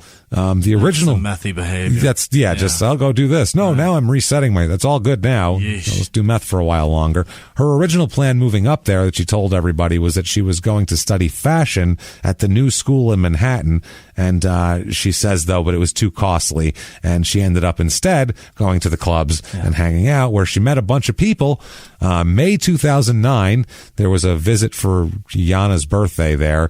And Nicole says she was ready to move back to Jupiter. She said she was just, fucking ready to move back. She was tired and all that. But then her mother said she'd get a call down there from one of her friends in New York. And she said, quote, she was ready to go right back there. That's where the addiction was. She didn't realize she was getting deeper and deeper. Apparently, by this point, she looks different. Her hair isn't even blonde anymore. It's black. Really? It's scruffy. She went from a size 8 to a size 4. Yeah. And the size 8 wasn't fat. She was just looked great. Had a good figure. Yeah. And now she's a size 4. Her face is gaunt. You'll see she's got some scabby stuff going on. No. It's not good. It's at this point, while she's at her mom's house and she's talking about moving back, where 2 police officers knock on the door. Oh, shit. And would like to arrest her. Yeah. Not even have a chat with her. What do you think it's for, Jimmie? Yeah, dealing, meth possession. It is drugs. Drug-related.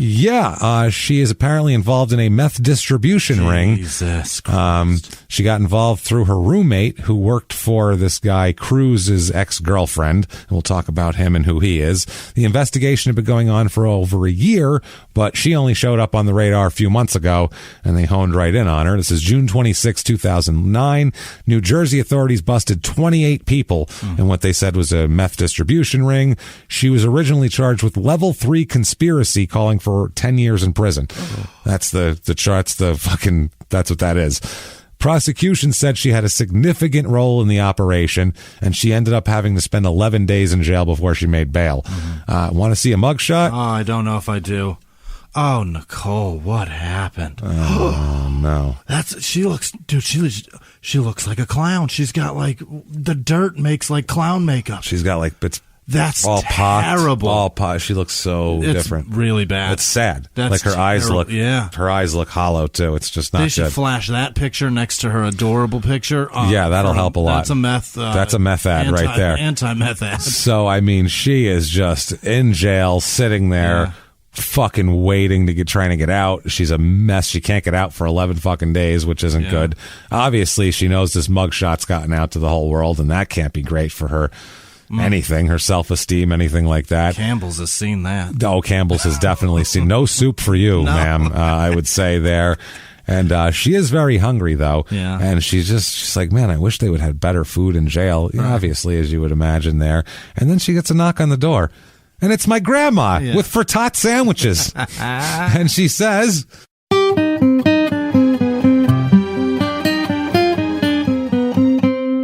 Ma, how is it you come to arrive here? Ma, why you come here? Ma, you smell here. Have frittata sandwich. Very good. You have there. It's I know smells very bad. It's okay. Put some weight on. Ma, why? Ma, you go with the. I don't know how you do on the ice. You jump around. I don't know how you do, but when you go off and ma putan. Oh, why you putan? I don't. Ma, you go around with all the boys. How they gonna respect you like that? I know you want to find a nice one, but look now. You know, I don't see none of those boys. Look now. I don't see none of those boys around. Where are? Hello, boys. Look, they're not in the frittata sandwich. They're nowhere. I don't see. But you here? Ma, why? She holds up a mirror. Look now. Ma, look at you. Ma, you used to be so pretty girl, so nice, beautiful girl, and now you look like I look like bottom of shoe. I don't know why you do. Oh boy! Poof in a puff of in a cloud of sauce and frittata sandwiches. She's gone, and Nicole is very confused. And oh boy, and ugly, and having problems there. Objectively not pretty. Not good. Oh boy. July 4th, 2009, extradited to New Jersey from Florida for this charge here. She said that the facility in New Jersey was a 4-star hotel compared to the jail in Florida. I'm sure. Yeah, because it's Florida. Now, the ringleader is Edward Cruz Jr., not surprising. Obvious. 40 years old, of New Jersey. He is the leader of this meth network, which allegedly imported meth from the West Coast and from New York, which is obviously right there. He faces 20 years in prison. Also, other people here, Kyle Tiringer. Kyle was found with more than an ounce of GHB. Oh. That guy was not good. He's a real scumbag. Oh, boy. He's also charged with possession of GHB with intent to distribute within 1,000 feet of a school. Of course. And that's it's interesting. Called NYU. Yeah, of anywhere in New York. Also, some other guy, 26 years old, he's involved in the meth ring. He had 5 ounces of methamphetamine, and they were all this, they have all the... Right. All the surveillance and everything. Another inmate, co-defendant of hers, is one that she met in jail. She didn't know her. Beverlyn Sierra. This girl, she's 24. She used to work for an insurance company. She's arrested in the distribution charge as well. She's Eddie Cruz's girlfriend.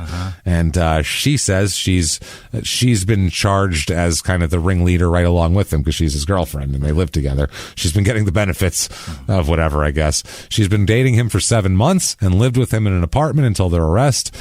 They did an interview there with Sierra, and she says she's only in jail because of guilt by association, and she's used meth on occasion to help her study for insurance tests at work, obviously. Otherwise, never. Meth helps you study?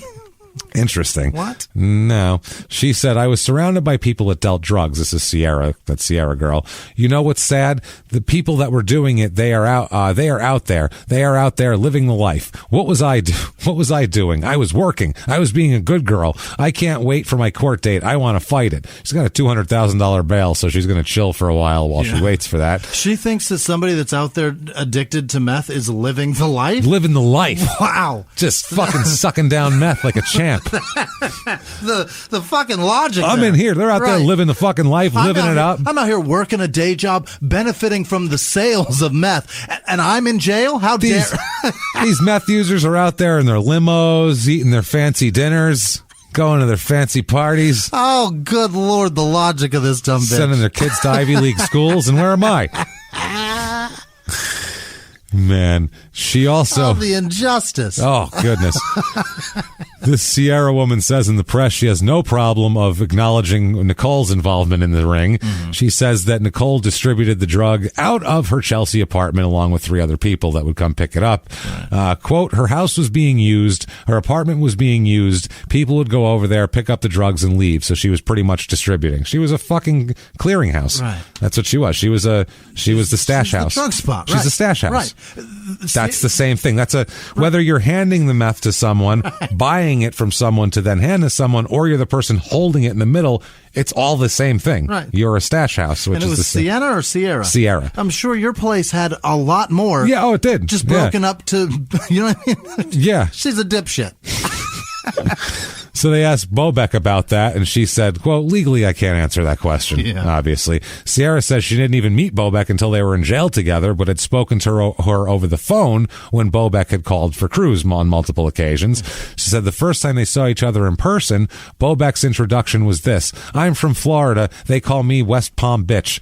Whoa. So that's what she said. That's impressive. That's, I guess. I like that nickname better than Nux. Yeah, West Palm Bitch. Right. I like that. That's good. She said. They call me West Palm Bitch. Okay. She says Bobek in jail, and a few days she was there, ran exercise classes for the women in jail, did cartwheels all over the place to practice, and made drawings with the colored pencils Sierra was using for makeup in lieu of eyeliner. She says that Nicole told her how much Cruz loved her. She said that Cruz had told her that she really loved Sierra, that he really loved Sierra. She said Bobek even made a tube top for her in jail. How sweet. And inscribed it with Ed Loves Bev, which they actually, a local newspaper talked about it and ran with it there. She said, but Bobek also became upset and nervous a lot and expressed fears that her mother wasn't going to bail her out of jail. And she said when the two of them were relaxing in the recreation yard, she said that Bobek would cry when she had nothing to do. She said, quote, this is Sierra, she was very smart and she fit in with everyone, but she seemed a little scared. She would always like to be alone, and she would always ask me for a lollipop. So, I don't know. Another inmate here, Rosemary Williams, who's also involved in the meth ring. She's like a porter in jail. She's like a trustee, basically. She's in there, and she is the one, the inmates who hand out the bedding and shit to the other inmates. She's the Brooks from Shawshank. There you go, trustee. So yeah, she said that it was her job to give Nicole the rules and give her supplies. She said, quote, Nicole was happy, smiling, giggling, but she was upset she was here. You could tell she didn't belong here. Some people are revolving doors, and you can tell. She was classy. We told her everybody makes mistakes. You just have to learn from them. They're fucking supportive, these women in jail. Jesus Christ. You're in a meth network. And they're like, everybody makes mistakes. Wow. Bobek told this woman that she enjoyed skating, but her life went in a different direction. She regrets it, but she is hopeful for the future. Another inmate, Jackie Santos, was in there. She was talking to Bobek in Florida. She says about Nicole, quote, she said that jail was a lot better than the one in Florida. I'm sorry, she was talking about Florida, and that was about the 4-star thing. She mentioned she was in the Olympics, but no one really talked about it. Everyone has their own problems in jail.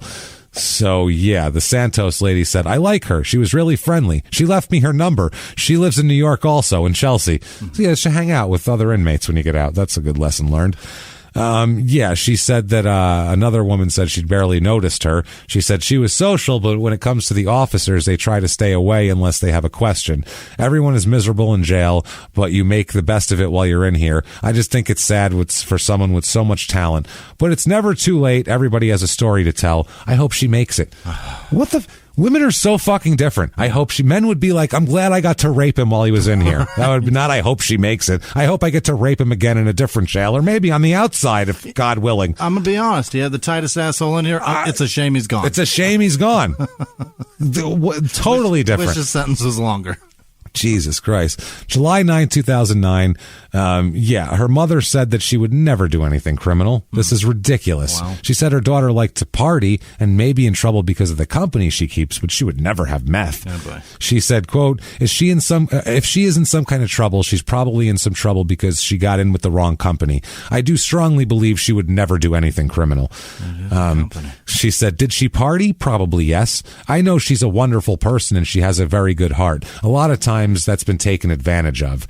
The mother also said, it's very upsetting to me. She's my only child. She's going for the Golden Gilretha Award here. Yeah. This is Golden Gilretha territory. Yeah. Did you see her mugshot? Yeah. Don't say, I don't know, just wrong people. Right. Say, my daughter's got a fucking problem and I want to help her. Yeah. She's clearly has meth. That's probably why she's on meth. That's probably why she was involved in this ring. Right. That's the angle I would be playing. If she's got a problem, not she's sick, not she's a criminal. She's clearly on drugs because not even just the hair color, it's the thinning of it. Oh, and it's like greasy. It's greasy. Her face is pockmarked. She's in a lot of trouble. She looks bad. Yeah, she looks like she needs help, clearly. Johnny Weir has said, quote, "It was terrible. It was so devastating because I always have and always will think of Nicole as such a bright light and such a beautiful person. It was a shock. The spirit was out of her eyes. It didn't look like Nicole Bobek. To me, it looked like a stranger." Yeah. Very sad. August of 2009, she gets out of jail, and she is working at the Belle Maison shop, which is a gift shop in a Jupiter, Florida strip mall that her mom owns. Wow. That's where she's hanging out here. It's like got scented soaps and shit like that. Crappy grandmother shit, they call it. Yeah. It's a knockoff Bath and Body Works. Almost like a Hallmark store kind of thing here.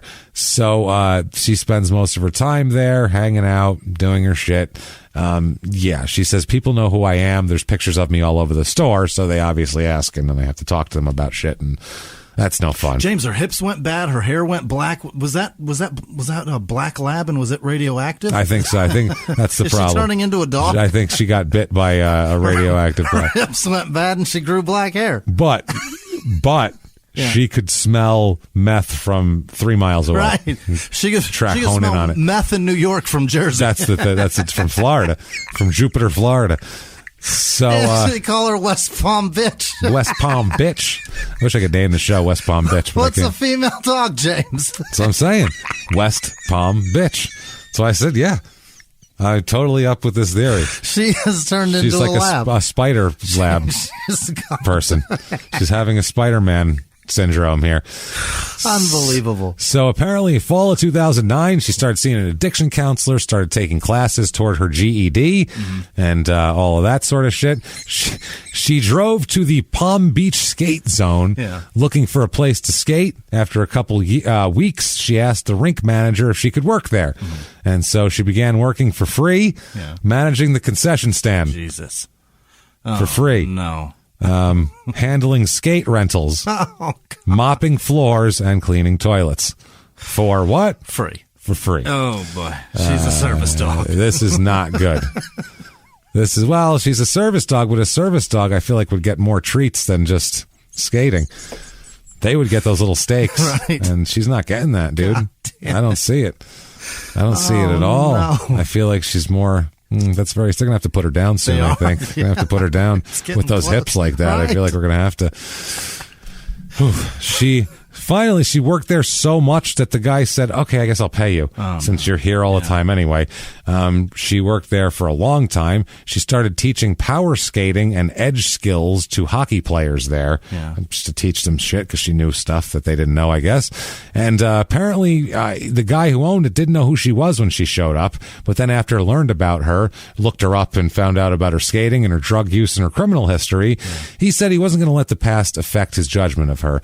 He says that, quote, "I think I could tell. People with those issues are late for work. They don't dress properly. They act irritable. Nicole shows up on time, is well-dressed, handles herself well, handles customers well, and never drinks from the toilet." So, I think of that.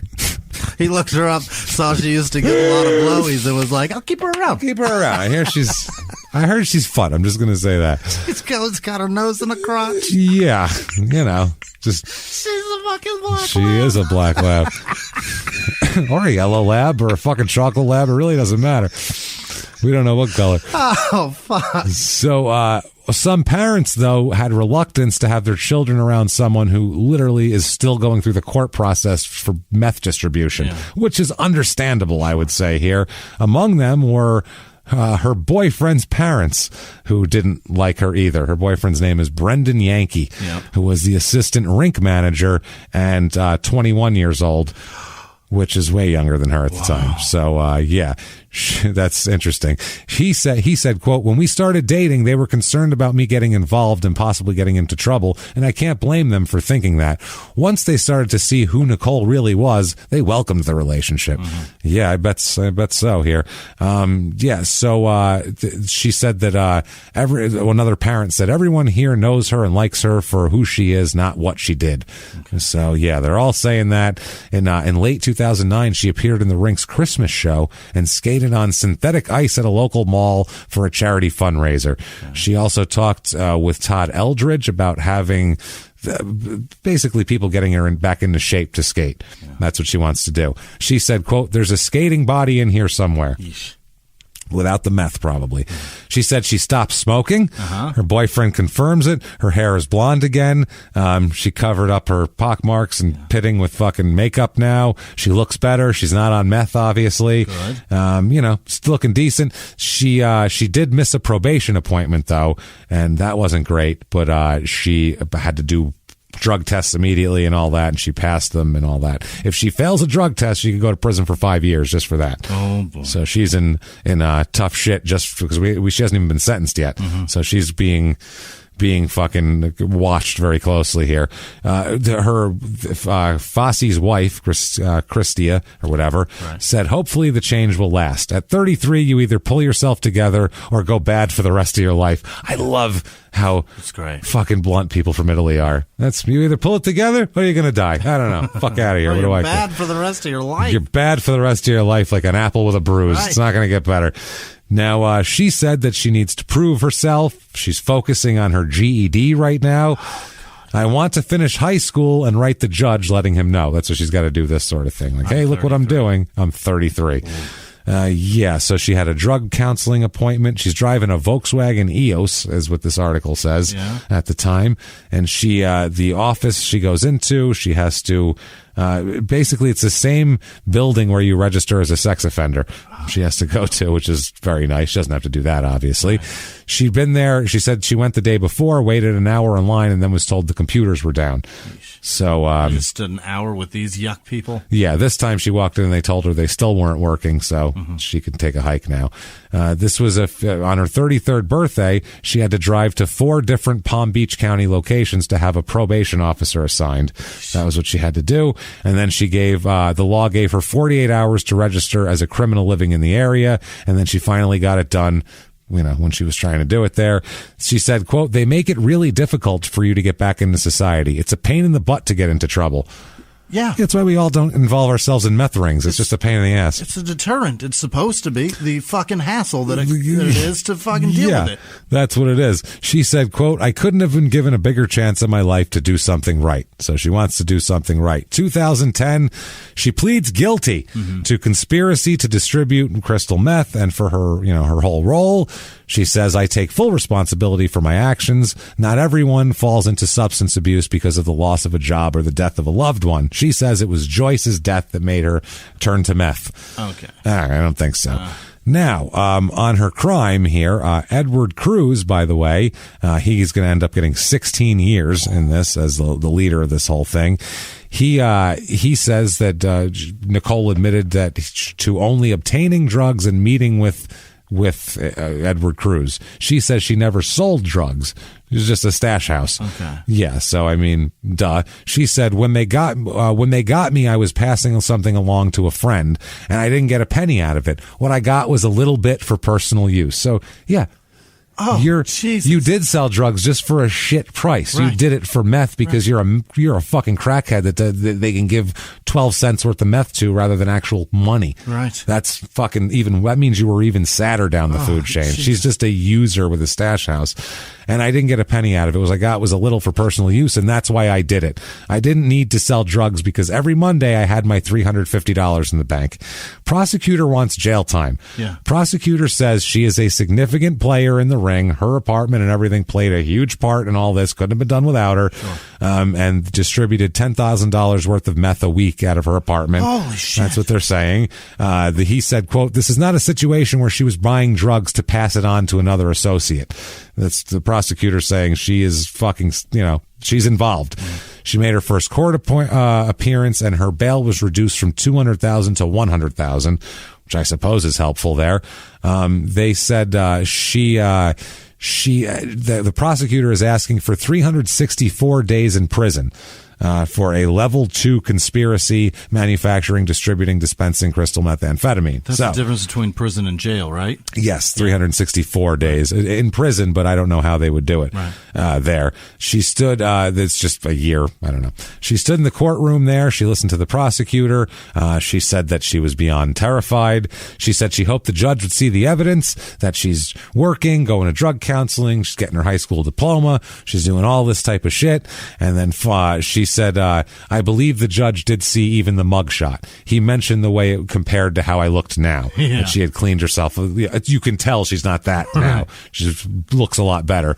And he said, quote, it will start, the judge even said, it will start with the mugshot. I don't think it could be any clearer than that. Also, letters of support come in from family and friends. Her mother said, quote, now her mother was happy that she got arrested. She said when the arrest happened, as terrible as it was a good thing. It was the help she needed. Right. It's somebody else taking responsibility for her rather than me. And probably saved her life. Right. Somebody actually, is making her have consequences. Billy Corrigan said that he immediately called Nicole's attorney to offer his help since, he said that he'd talked to her before and he hadn't talked to her in a long time, but maybe he could be of some assistance. He said since then he was talking to her 2 or 3 times a day. He and the JoJo Starbuck and Fosse's wife, all these people wrote letters to the judge to ask for probation and not and not prison.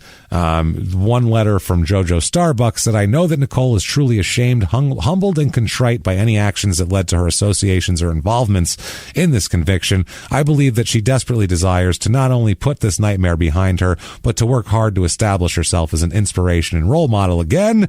And the judge says, you, ma'am, may fuck off. 5 years probation. Oh, Jesus. Probation.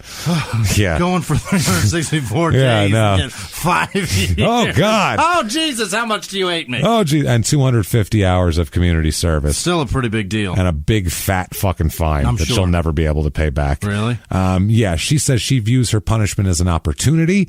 She said, I've been given the chance to make a difference and hopefully help others who suffer from addiction problems, do benefits, get back on the ice, and continue with my treatment and everything I do to change my life around.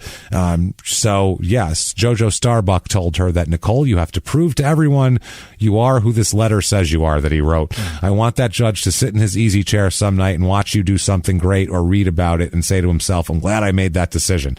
So later in 2010, she said, quote, these horror stories you hear about, I could have very well been one of them. It's very scary. I'm very thankful every day I'm alive. I feel more alive than ever because I am not behind bars. Yeah. Fucking obviously. Yeah. I mean, Jesus Christ. She was feeling sorry for herself there a little bit. I mean, she's not even easy to feel sorry for because it's all self-inflicted. Right.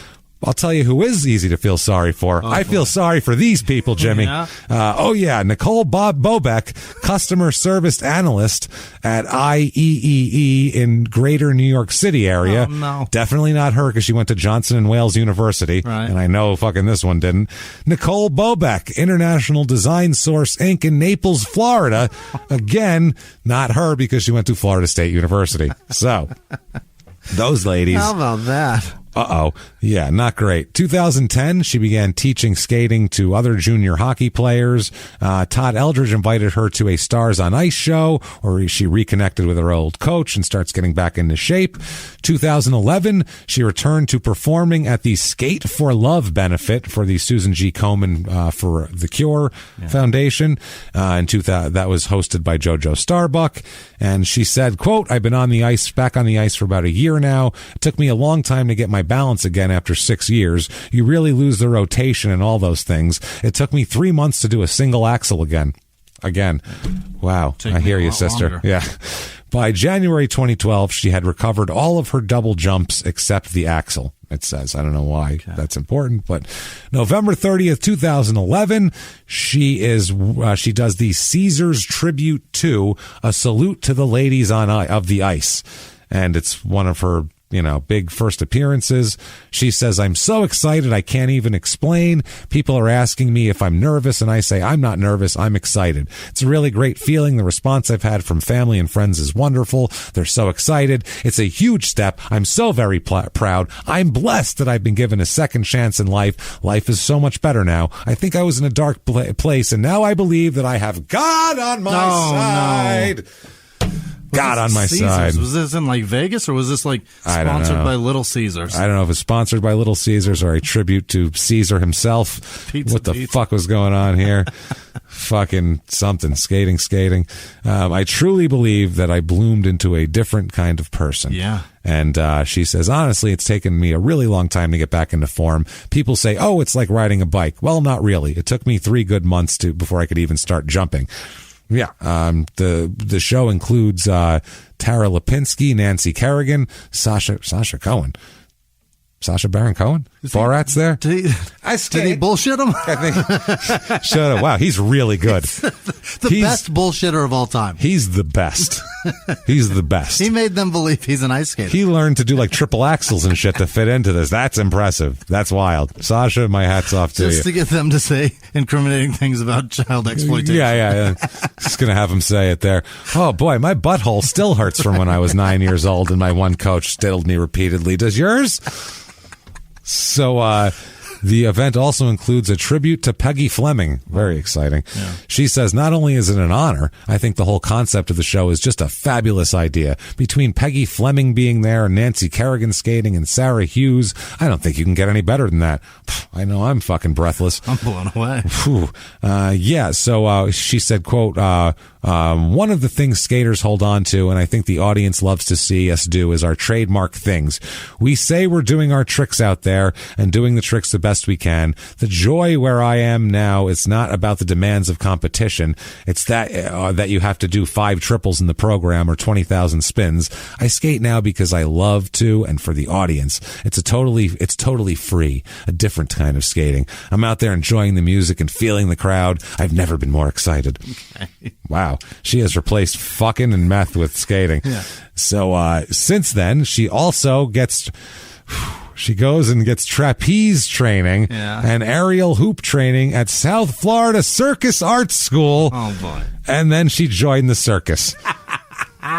She's performed with the Rainbow Circus in Miami. In the trapeze? I guess so. January 2017, she loves the circus so much, she marries a circus performer named Pedro Santos Leal. Yeah. I've looked this guy up. There's several Pedro Santos Leals. There's an artist. There is a couple that are in like Cirque du Soleil and circus shit, and I assume it's the same guy. It might be. If it's that guy, he's also got an identical twin brother, which is weird as fuck. So, what? Yeah. I did find, the weird part is, and then I found a Facebook post saying that congratulating Nicole Bobek as the new Mrs. Nicole Bobek Lopez. His name isn't Lopez. So she married somebody else? No, they just got it wrong on somebody's article. So who the fuck knows? But December of 2019, they announced that they are having a baby. It's born by now because it was going to be born in early February of 2020. What is she named it? Crystal. It's a boy. Oh, okay. It's a boy that they already knew. They're getting ready to welcome the son here. They married in 2017. She now lives in Spain with Pedro Santos Leal and their baby. They chose to name it Alejandro Santos Bobek. Oh. That is his name. Can't get enough Nicole Bobek. She's turned it around, James. She's doing great now. She lives in Spain. She's doing fantastic. Jesus. All she had to do was not do meth. Right. I mean, it's really pretty easy. Good point. She had everything else. It's just stop doing meth, stupid. Fuck. Can't get enough. There's tons of stuff, autograph shit. I found a Nicole Bobek card. Like a figure skating card, and I found the median price for it is 30 cents. So you can get from Sports Illustrated Kids. Apparently they had those cards inside, and one of them is Nicole Bobek here. She hopes to be a television broadcaster someday. It has on the back of her card. Oh. I don't know when that's going to happen, but not now. She's living in Spain with her kid. That is Nicole Bobek, everybody. What a fucking mess of shit that was. A hornet's nest of shit. What a life she's lived. She's lived quite the life. She's in her 40s. I'm going to be honest. I didn't know she existed until like a month ago. 2 months ago, maybe. I didn't know that it was so bad. I didn't know she was a person. There was another girl that when she was skating that was like her competition. That we were always eyeballing her versus somebody else. Maybe it was Michelle Kwan. It's probably Michelle Kwan. I have no idea. They were I don't big. Remember. They were always 1, 2, 3, 4. They were always right behind each other. I just remember her being hot. Michelle Kwan took it over, and she did meth. So, if you enjoyed that, tell us about it or tell the world about it. We don't need to know. Just tell the world about it. Get on Apple Podcast, that purple icon. Tell everybody, give us 5 stars. Doesn't matter what you say, but try to make it nice, I guess. Just to, what would make you listen to the show? That's what it is. Do that. Doorsteps are bad. That's wonderful. They do. They get really bad. You got to be careful with the breeding on those. Say that on there. They'll overbreed them, and that's not great. Jeez. So do that. Head over to shutupandgivememurder.com for everything crime and sports and small town murder. And of course, listen to Small Town Murder on Thursdays. If you don't, I don't know what the hell you're thinking. You're blowing it. You're blowing it because it's been wild over there. You're blowing it hard. Like Nicole Bobek at the Cape. You're blowing it. I was going to say, like Nicole in Labrador mode with her head in the lap. You're blowing it. You're blowing it. So that's how this is going. Get on there. Check that out. Do all of that shit. Follow us on social media. We are at Crime and Sports on Twitter and Facebook, at Small Town Murder on Instagram. And in addition to that, get on Patreon. Seriously, guys, if you haven't been on there yet, the bonus episodes are a fucking blast. Yeah. Last week we did Action Park. We talked about Action Park, not just the HBO Max documentary, but kind of all the stuff the HBO Max documentary didn't mention. We talked about in there. And I have one thing to add to it right now, Jimmie, that you didn't know about and I forgot to put in it. They had paintballs at one point. Really? Right when New Jersey... Before it fucking... Oh, yeah, in the 80s. Really? Right when New Jersey legalized paintballs. Oh, Jesus. They started a paintball thing and would have, because they couldn't just have individuals, they'd have to have teams. Yeah. So they had, Brooklyn versus the Bronx paintball wars. That's not good. And they said when they'd run out of paint, the guys would fucking pistol whip each other with them. Fuck. He said he remembered watching somebody do that. Somebody pistol whipped somebody with it, and then when the guy fell down, his friend came over and did him twice in the back of the head with the fucking paintball. Pop, like a mob hit. That is fucking crazy shit. Those things hurt so bad. Yeah, that's the kid who wrote the book was the one who, his dad goes, how's it going? And he thought he had a water gun in his hand. He goes, don't squirt me with the water. I got my suit on. I don't get wet. And he shot him in the chest with a paintball. And he goes, does that hurt? He goes, yeah, it fucking hurts. It's like, God, we had to find out how bad it hurt when they were I've new. been looking at paintballs. I want to buy a gun, but they're fun. Shit's expensive, man. I'm not going to It's crazy. I'm not going to buy that. No, That's stupid. I can't be involved in that. No, I can't. Spend $300-400 on it. I got a kid in college. I can't fucking do that shit. Get out of here. No. They call them markers, James. Oh, boy. Because it's not a gun. It's a fucking gun. It's a goddamn It's a projectile. Yeah, that's very fast and it hurts. A gun. And painfully. So, do that. Listen to that. The Action Park documentaries. We did that. We also talked about on Small Town Murders Patreon, which is the same. Yeah. You get it all for $5. We talked about the documentary Goodnight Sugar Babe, which is the white trashiest murder that's ever occurred. Yeah. And a whole documented the worst way. And documented horribly with a lot of people collectively, everyone in the documentary doesn't make up a full set of teeth. Right. The whole fucking thing. So check that out. Everybody's got some sort of inbred tick. Yeah. Not just the ticks that are on their body. On their Labradors. Right. So you can do all of that over at patreon.com/crime-and-sports. Like we said, at the $5 level or above. And no matter what donation you make, Jimmie will mispronounce your name in our producer segment, which is coming up in just a moment here. Or if you just want to go to PayPal and have good karma and throw a couple bucks down because we're nice people and we work hard, you can do that as well, and we're happy to take it. Yeah. It's over at PayPal. Use our email address, crimeinsports@gmail.com, which again is another good way to get a hold of us. In addition, we have a voicemail, 602-759-0606 if you want to leave a voicemail, and we will listen to all of those. And sometimes we read them out on at the end of a bonus episode or something if we have some crazy, interesting shit going on. But get on all of that. Come see us. Do everything. And you know what I need, Jimmie? Yeah. There's only one thing that will satisfy me right now, and that is to hear the names of the greatest fucking people in the world who would never, ever, ever try to sell meth to me. Jimmie, hit me with those names right now. This week's executive producers are Michelle Riley, Fun Malayo Iboda. Don't look at me, man. I'll never be able to pronounce. Listen, and they donated both ways. Thank you so much. Jesus, thank you so much. Clay Thorson also, Melissa Turner, Brooke Crawford, Jordan Bennett again, David Dorito, Amanda Hallikananen, nope, Farrah Khan, Wriggles McTiggles, Zachariah Brady, Claudia Parks, April Penny, Amanda Lucas, Brian Kinney, Kyle Carson, Jenny Linen, Becky Pantuso, I think that's Italian panties. A little bit, yeah, like Ernie Panties. Ernie Pantuso from Cheers. Cynthia Munford, Drew Bittner, Monica Fife, William Wright, and Natasha Patel. Patel. Thank you guys so much for everything you do. We can't do it without you. Other producers this week are Catherine Brown. Is that what I wrote? Yes, it is. Jake Caldwell, Anthony with no last name, Destiny with no last name, Diana with no last name, Jerry with no last name, Stephanie Pescioni, I think, Lydia Plant, John DeLong, Ellie Hennessy, Adam Thomas, Joseph Morris, Louis Hodgson,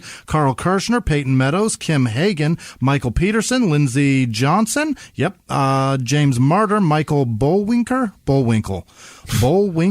I don't know what I wrote. I apologize, Michael. Kevin Howell, Oriana, what? Yeah, Oriana Natsis, I think. Tom Payne's hand towel, which is a disgusting hand towel. Warren Taylor, Susan Olgis, and Rosanna Aerosmith. Happy birthday. I don't think that's her last name. Is it? Maybe. I may have just ruined that. I apologize. Taylor Miles, Rodney Montgomery, Daniel Goldberg, Canis Lupus, I don't know. Ryanette, Gadzuk, at Decal Wolf. He's on Instagram if you guys care to follow him. Sunshine with no last name, Amelia Chady, Simone McElroy, and Adam Teetlebaum, Liz Leatherland. Amy Pohanik's birthday was last week. Happy birthday, Amy. Austin Adkins, Drew Jacobs, Ian Woodhams, Valerie Martin, Michelle Mixel, happy birthday. Sarah Kalin, and Naomi Zalouf, happy birthday. And she just got married too, I think. I think that's true. M. Zap, is that Nap? What did I do? Bap? Rap? Shit. I apologize. Sandy Sakanyabo. Sakiyabo? What am I doing? Allison Kessler, Ben Brickius. I don't know. Megan Lee, Janice Hill, Michaela Kirk, Kimberly Charles, Matthew Parcell, Brittany Nyman, Jade Renee, Kevin Conker, Steve Uno, Dennis Zimmer, Diana Martin, Kat, what is this? Katzakian? Matthew Walk, Jessica Conford, Katie Medwid. What did I do? God damn it, Medwick. No, Sean with no last name. Sheridan Robb, Nolan Hammer. Probably heard Hammer time so many times. I think so, yeah. I apologize, Nolan. Courtney with no last name. Katarzyna Niegzolka. I'm getting real good with that one. Caitlin McBroom. Tony Arzaga. No, I think. Barbara Dillon Schneider, Danny Napier, Sue with no last name, Becky Leach. Hey, you're trying hard. I'm doing. That's all that matters. So terribly. Angie Quigley, Catherine Glancy, Robin in Seattle, Steve Schnell. Congratulations again, Steve. Virginia Rhodes, Brian Jameson, Kia with no last name, Rachel Megger, Luke Molsom, and happy birthday, Shay Molsom. That's his wife, I think. Daniel Hefty, Adele with no last name, Samuel. Nope, that's just Simon. Adele. Thanks, Adele. Yeah, she's terrific. She makes albums. They're amazing. Yeah, very pretty. Simon Sarchan, I think. Ahmad Mohammed, Ashley Vio, Brendan Abels, Logan Wells, Shannon Rothwell, Emily Tidy, Dirt R, Rohan Bajaj. I don't know. I'm so bad with ethnic names. I'm such a piece of shit. He was just saying how the not a lot of tough names to pronounce this week. He was like bragging before he started. This is going to be so easy. Rohan Bajaj. And I love that guy. Yeah, I get you. He had a heart transplant. And the guy's amazing. Yeah, good dude. Still, doesn't matter. Your name fucked it up. Your name fucks me every time. Amanda Emling. Nope, that's Adam Zyweek. Marco Ailman. Fuck, now it's going to... Okay, Jessica Hadelan, no. Tim Hewitt, Brianna Moreno, Amanda Weimeyer, Lauren Ebert. See, even the easy ones. Emily Dyson, Brittany Slaby, Amanda Moore, Stephen Webster, Austin Wilson, Erica Schaefer, Krista Weimer, Michelle O'Connor, Nope, that's Colin Mitchell. Randy with no last name, Kyle Allingham, Mona Flores, Patrick Mink, Sharon Gerard, Gerard, Tipsy Scoop, John Mooney, Ginger Giant, Tim Haley, Brady Britt. Yep. Brian. Hey. Nope. Yeah. Brian Shearer, Mark Hatlin, Chancey. Nope. Chance and Heather Harmon, Jake Van Natta, Amy Mathis, Rhett Stubblefield, Elizabeth Dixon, Tara Cameron, Candy Morton, what is this, Garolin, Emig, Elizabeth Moore, Will Evans, Jose Sastry, Rohan Raspel, nope, that's Rajpal, Samantha Sharkey, Guinevere, I think that's what that is. Angela, nope, that's Angel Tejada, Catherine Powell, Michelle Bellinger, oh God, it's Mason. All right. Cynthia David, Dita Vasquez, Robert Burks, James Herr, Jeez Shabazz, Jen Graga, Alyssa L, Kyle Whitley, Shannon Watterson, Alexis Mullen, Christina A, and she's got a birthday. No, it's an anniversary. Well, with her boyfriend Ivan. Happy anniversary. She gloated about how amazing this guy is. Said his name once. I don't think he's that great. What do you think? Probably not. Yeah, I don't think so. Get your shit together, Ivan. You got things to do. If she can't I think you're as good as she said your name says once. you are. You're not that great. Cheryl Postner, Sean Kraft, Margaret Person, Method Man. That's supposed to be one word, bud. Wes with no last name. Carrie Ann Sandine, Kyle Whitley. I think I said that. Kata Hubbard, Chad Christopherson. God damn it. Paul Barrett, Tony with no last name. Kyle. Nope, that's Allie Payne. Bonnie DeMeo, Rachel Bailey, Sophia Gorey, Kristen Payne. I said that. John Webster Boy. What? Lobster Boy. That's what that says. Christina Cost. I wrote that because it's just his first name, and I had to remember it one way or another. Dominic Villanueva, Marlene Whitmer, Rachel Bailey, Clayton Fasts, Jeremy Nichols, Greg Sims, Amber Dams, Hayden Torrens, Chris Reed, Aaron Pierce, Chris Ranieri, Yarla Fox, Slay Del Val, what? Adam Sino, what am I doing? M. Tulin, Devin DeMarco, Tim. Deep breath, Jimmy. I know. Tom Tech, what is this? Tech Royce? Teacher Rissis? Nope. Marcus Polittle, Jalen Lawson, Dee Dee Carter, Mark Spakowski, Caitlin Leinart, Mike with no last name, Justin Lyons, Haley Buck, Andrea Gorell, I said Caitlin Leonard, Andrea Van Dyke also, Ian Thomas, or Ian, Lady Rachel Van Corin, Pam Johnson, Radina Strong, Chad Long, Morgan Uberti, Ethan Walkowitz, what? Walkowitz? What a disaster. Spencer Omri Paleo, Eric Wagoner, Mike Clark. I just choked on 4 words. Dennis Prather, Neil Annis or Anus. I'm sure Neil. It's Anus. Neil Anus is probably his name, I'm sure. I'm sure it is. Gwen Steele, Macon, B, what? Christina Ricks, James Daly, Tracy Kidd, David Rhodes, Erica Schwartz, Brandy Wagner, Dan with no last name, Bastian Drobick, Tyler Williford, Kathy Hilfers, Harry Balls, probably not, Tammy Duties, Jimmy Chambers, I'm One Off, Jack Cornelius, Corey Eugene Kuhn, James Halstead, David Finley, Pamela Greenlee, Ross Hetherington, Chris Hedges, nope, that's Hughes. Grim Karen, Lindsay Stilling, Charles Haggerty, Eileen Kokish, Stephanie Donaldson, Stephanie Fletcher Scott, Spence with no last name, Lulu Mimi, Blaine the Undercover Mexi Valdezi, what? Wow. Stephanie Fletcher Scott, I said that. Melanie Raganud, no. Casey Melhouse, Rico Suave, probably not. Matt Romberg, Katie Pratt, Brooke Dover, Ben's sister obviously, Chris Anderson, Clearly. Lindsay Martin, Kimberly Baum, Greg Todd, A. Guerra. Yes, Guerra. That's my ex-wife's maiden name. It means war. And then she lived up to it. Delia M. Jason. Nope, that's Jesse Hall. Melanie Somerville. John Walker. Jeff. I'm sorry, Jimmy. Ruprecht. Probably not. Matt Westmoreland. What is this? Pangamini. Natalie Heverin, Patrick Marshall, Melanie Somerville, Paul White, Abby Piper, Deidre Rasmussen, Travis Allenbaugh, Lauren Bedrosian, Michelle Reese, Corin Rocha, Morris Warren, Rebecca Bell, Melissa Milne, Lindsay Wines, Ali Aki, Tony Vaughn, Catherine Blumenberg, Sharina Sweeney, Christina Daniels, Jason McFadden, Eric Downing, Kathleen Hansard, Maria Jagir. I don't. She's got a fucking character over an E. There's no way I'm getting that. Yeah, right. That's going to be Brandon Kopp, pushing your luck there, people. Joe Tossell, Jason Allen, Michael McCoy, Kelly Walsh, Chris Sluss, Anthony Dodd, Rachel Sarginger, Lois Taylor Randall, Devin Donahue, L with no last name, Cheryl Rich. Or is it Sherry L? Chelsea with no last name. Abby McBrayer.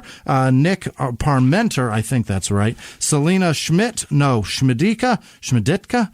Haley Richardson, Jorge Torres, Nicole with no last name, Chloe St. Clair, Donald Dalton Moat, Rachel Lynn, Jason with no last name, Stephen Guidry, Rachel, nope, that's Michael Kogut, Paul Christensen, Michael Glidden, Carissa Sanchez, Emma Tello, Lydia Plant, Julie Elling Hewson, there's no way, Devin Wilson, Stephen Wolf, Jimbo Bojangles, Dan Zinke, Caitlin Logan, Paolo Gilly, Jeremy Spoljeric, God damn it, Caitlin Logan, Peter Eilette, Dan Zinke, I said that, Madalena Weber, Brandon Wilson, Chandra Hildebrand, Sculler TD, nope, Amber Bolo, Luke Guthrie, Catherine Lesniak, Kara Joseph, Orna with no last name, Nicholas Rusno, Clara Zuthen,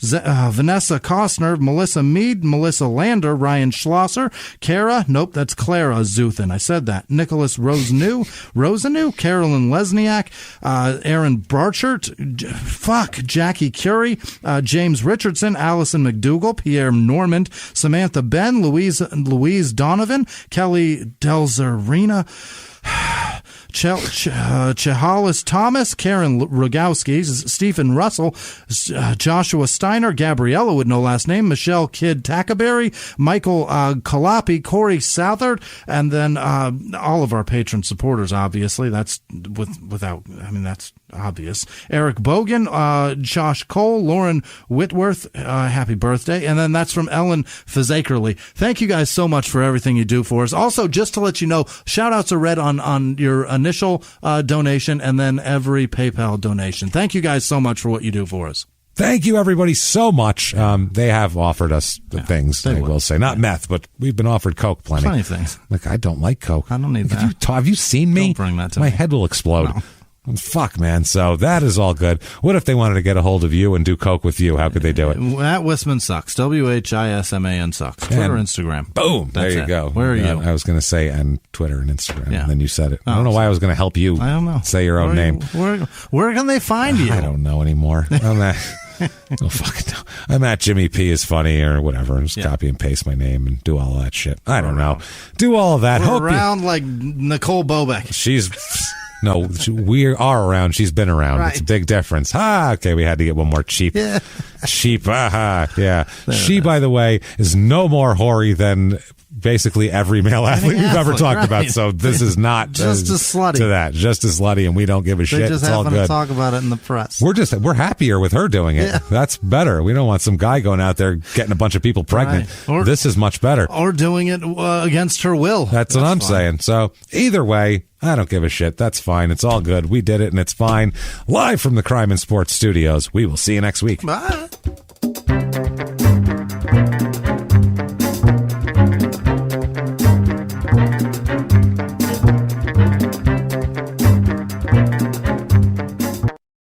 If you like crime and sports, you can listen early and ad-free now by joining Wondery Plus in the Wondery app or on Apple Podcasts. Prime members can listen early and ad-free on Amazon Music. Before you go, tell us about yourself by filling out a short survey at Wondery.com/survey. A few miles from the glass spires of Midtown Atlanta lies the South River Forest.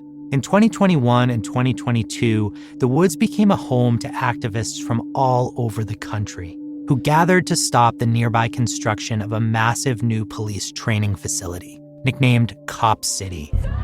At approximately 9 o'clock this morning, as law enforcement was moving through various sectors of the property, an individual, without warning, shot a Georgia State Patrol trooper. This is We Came to the Forest, a story about resistance. The abolitionist mission isn't done until every prison is empty and shut down. Love and fellowship.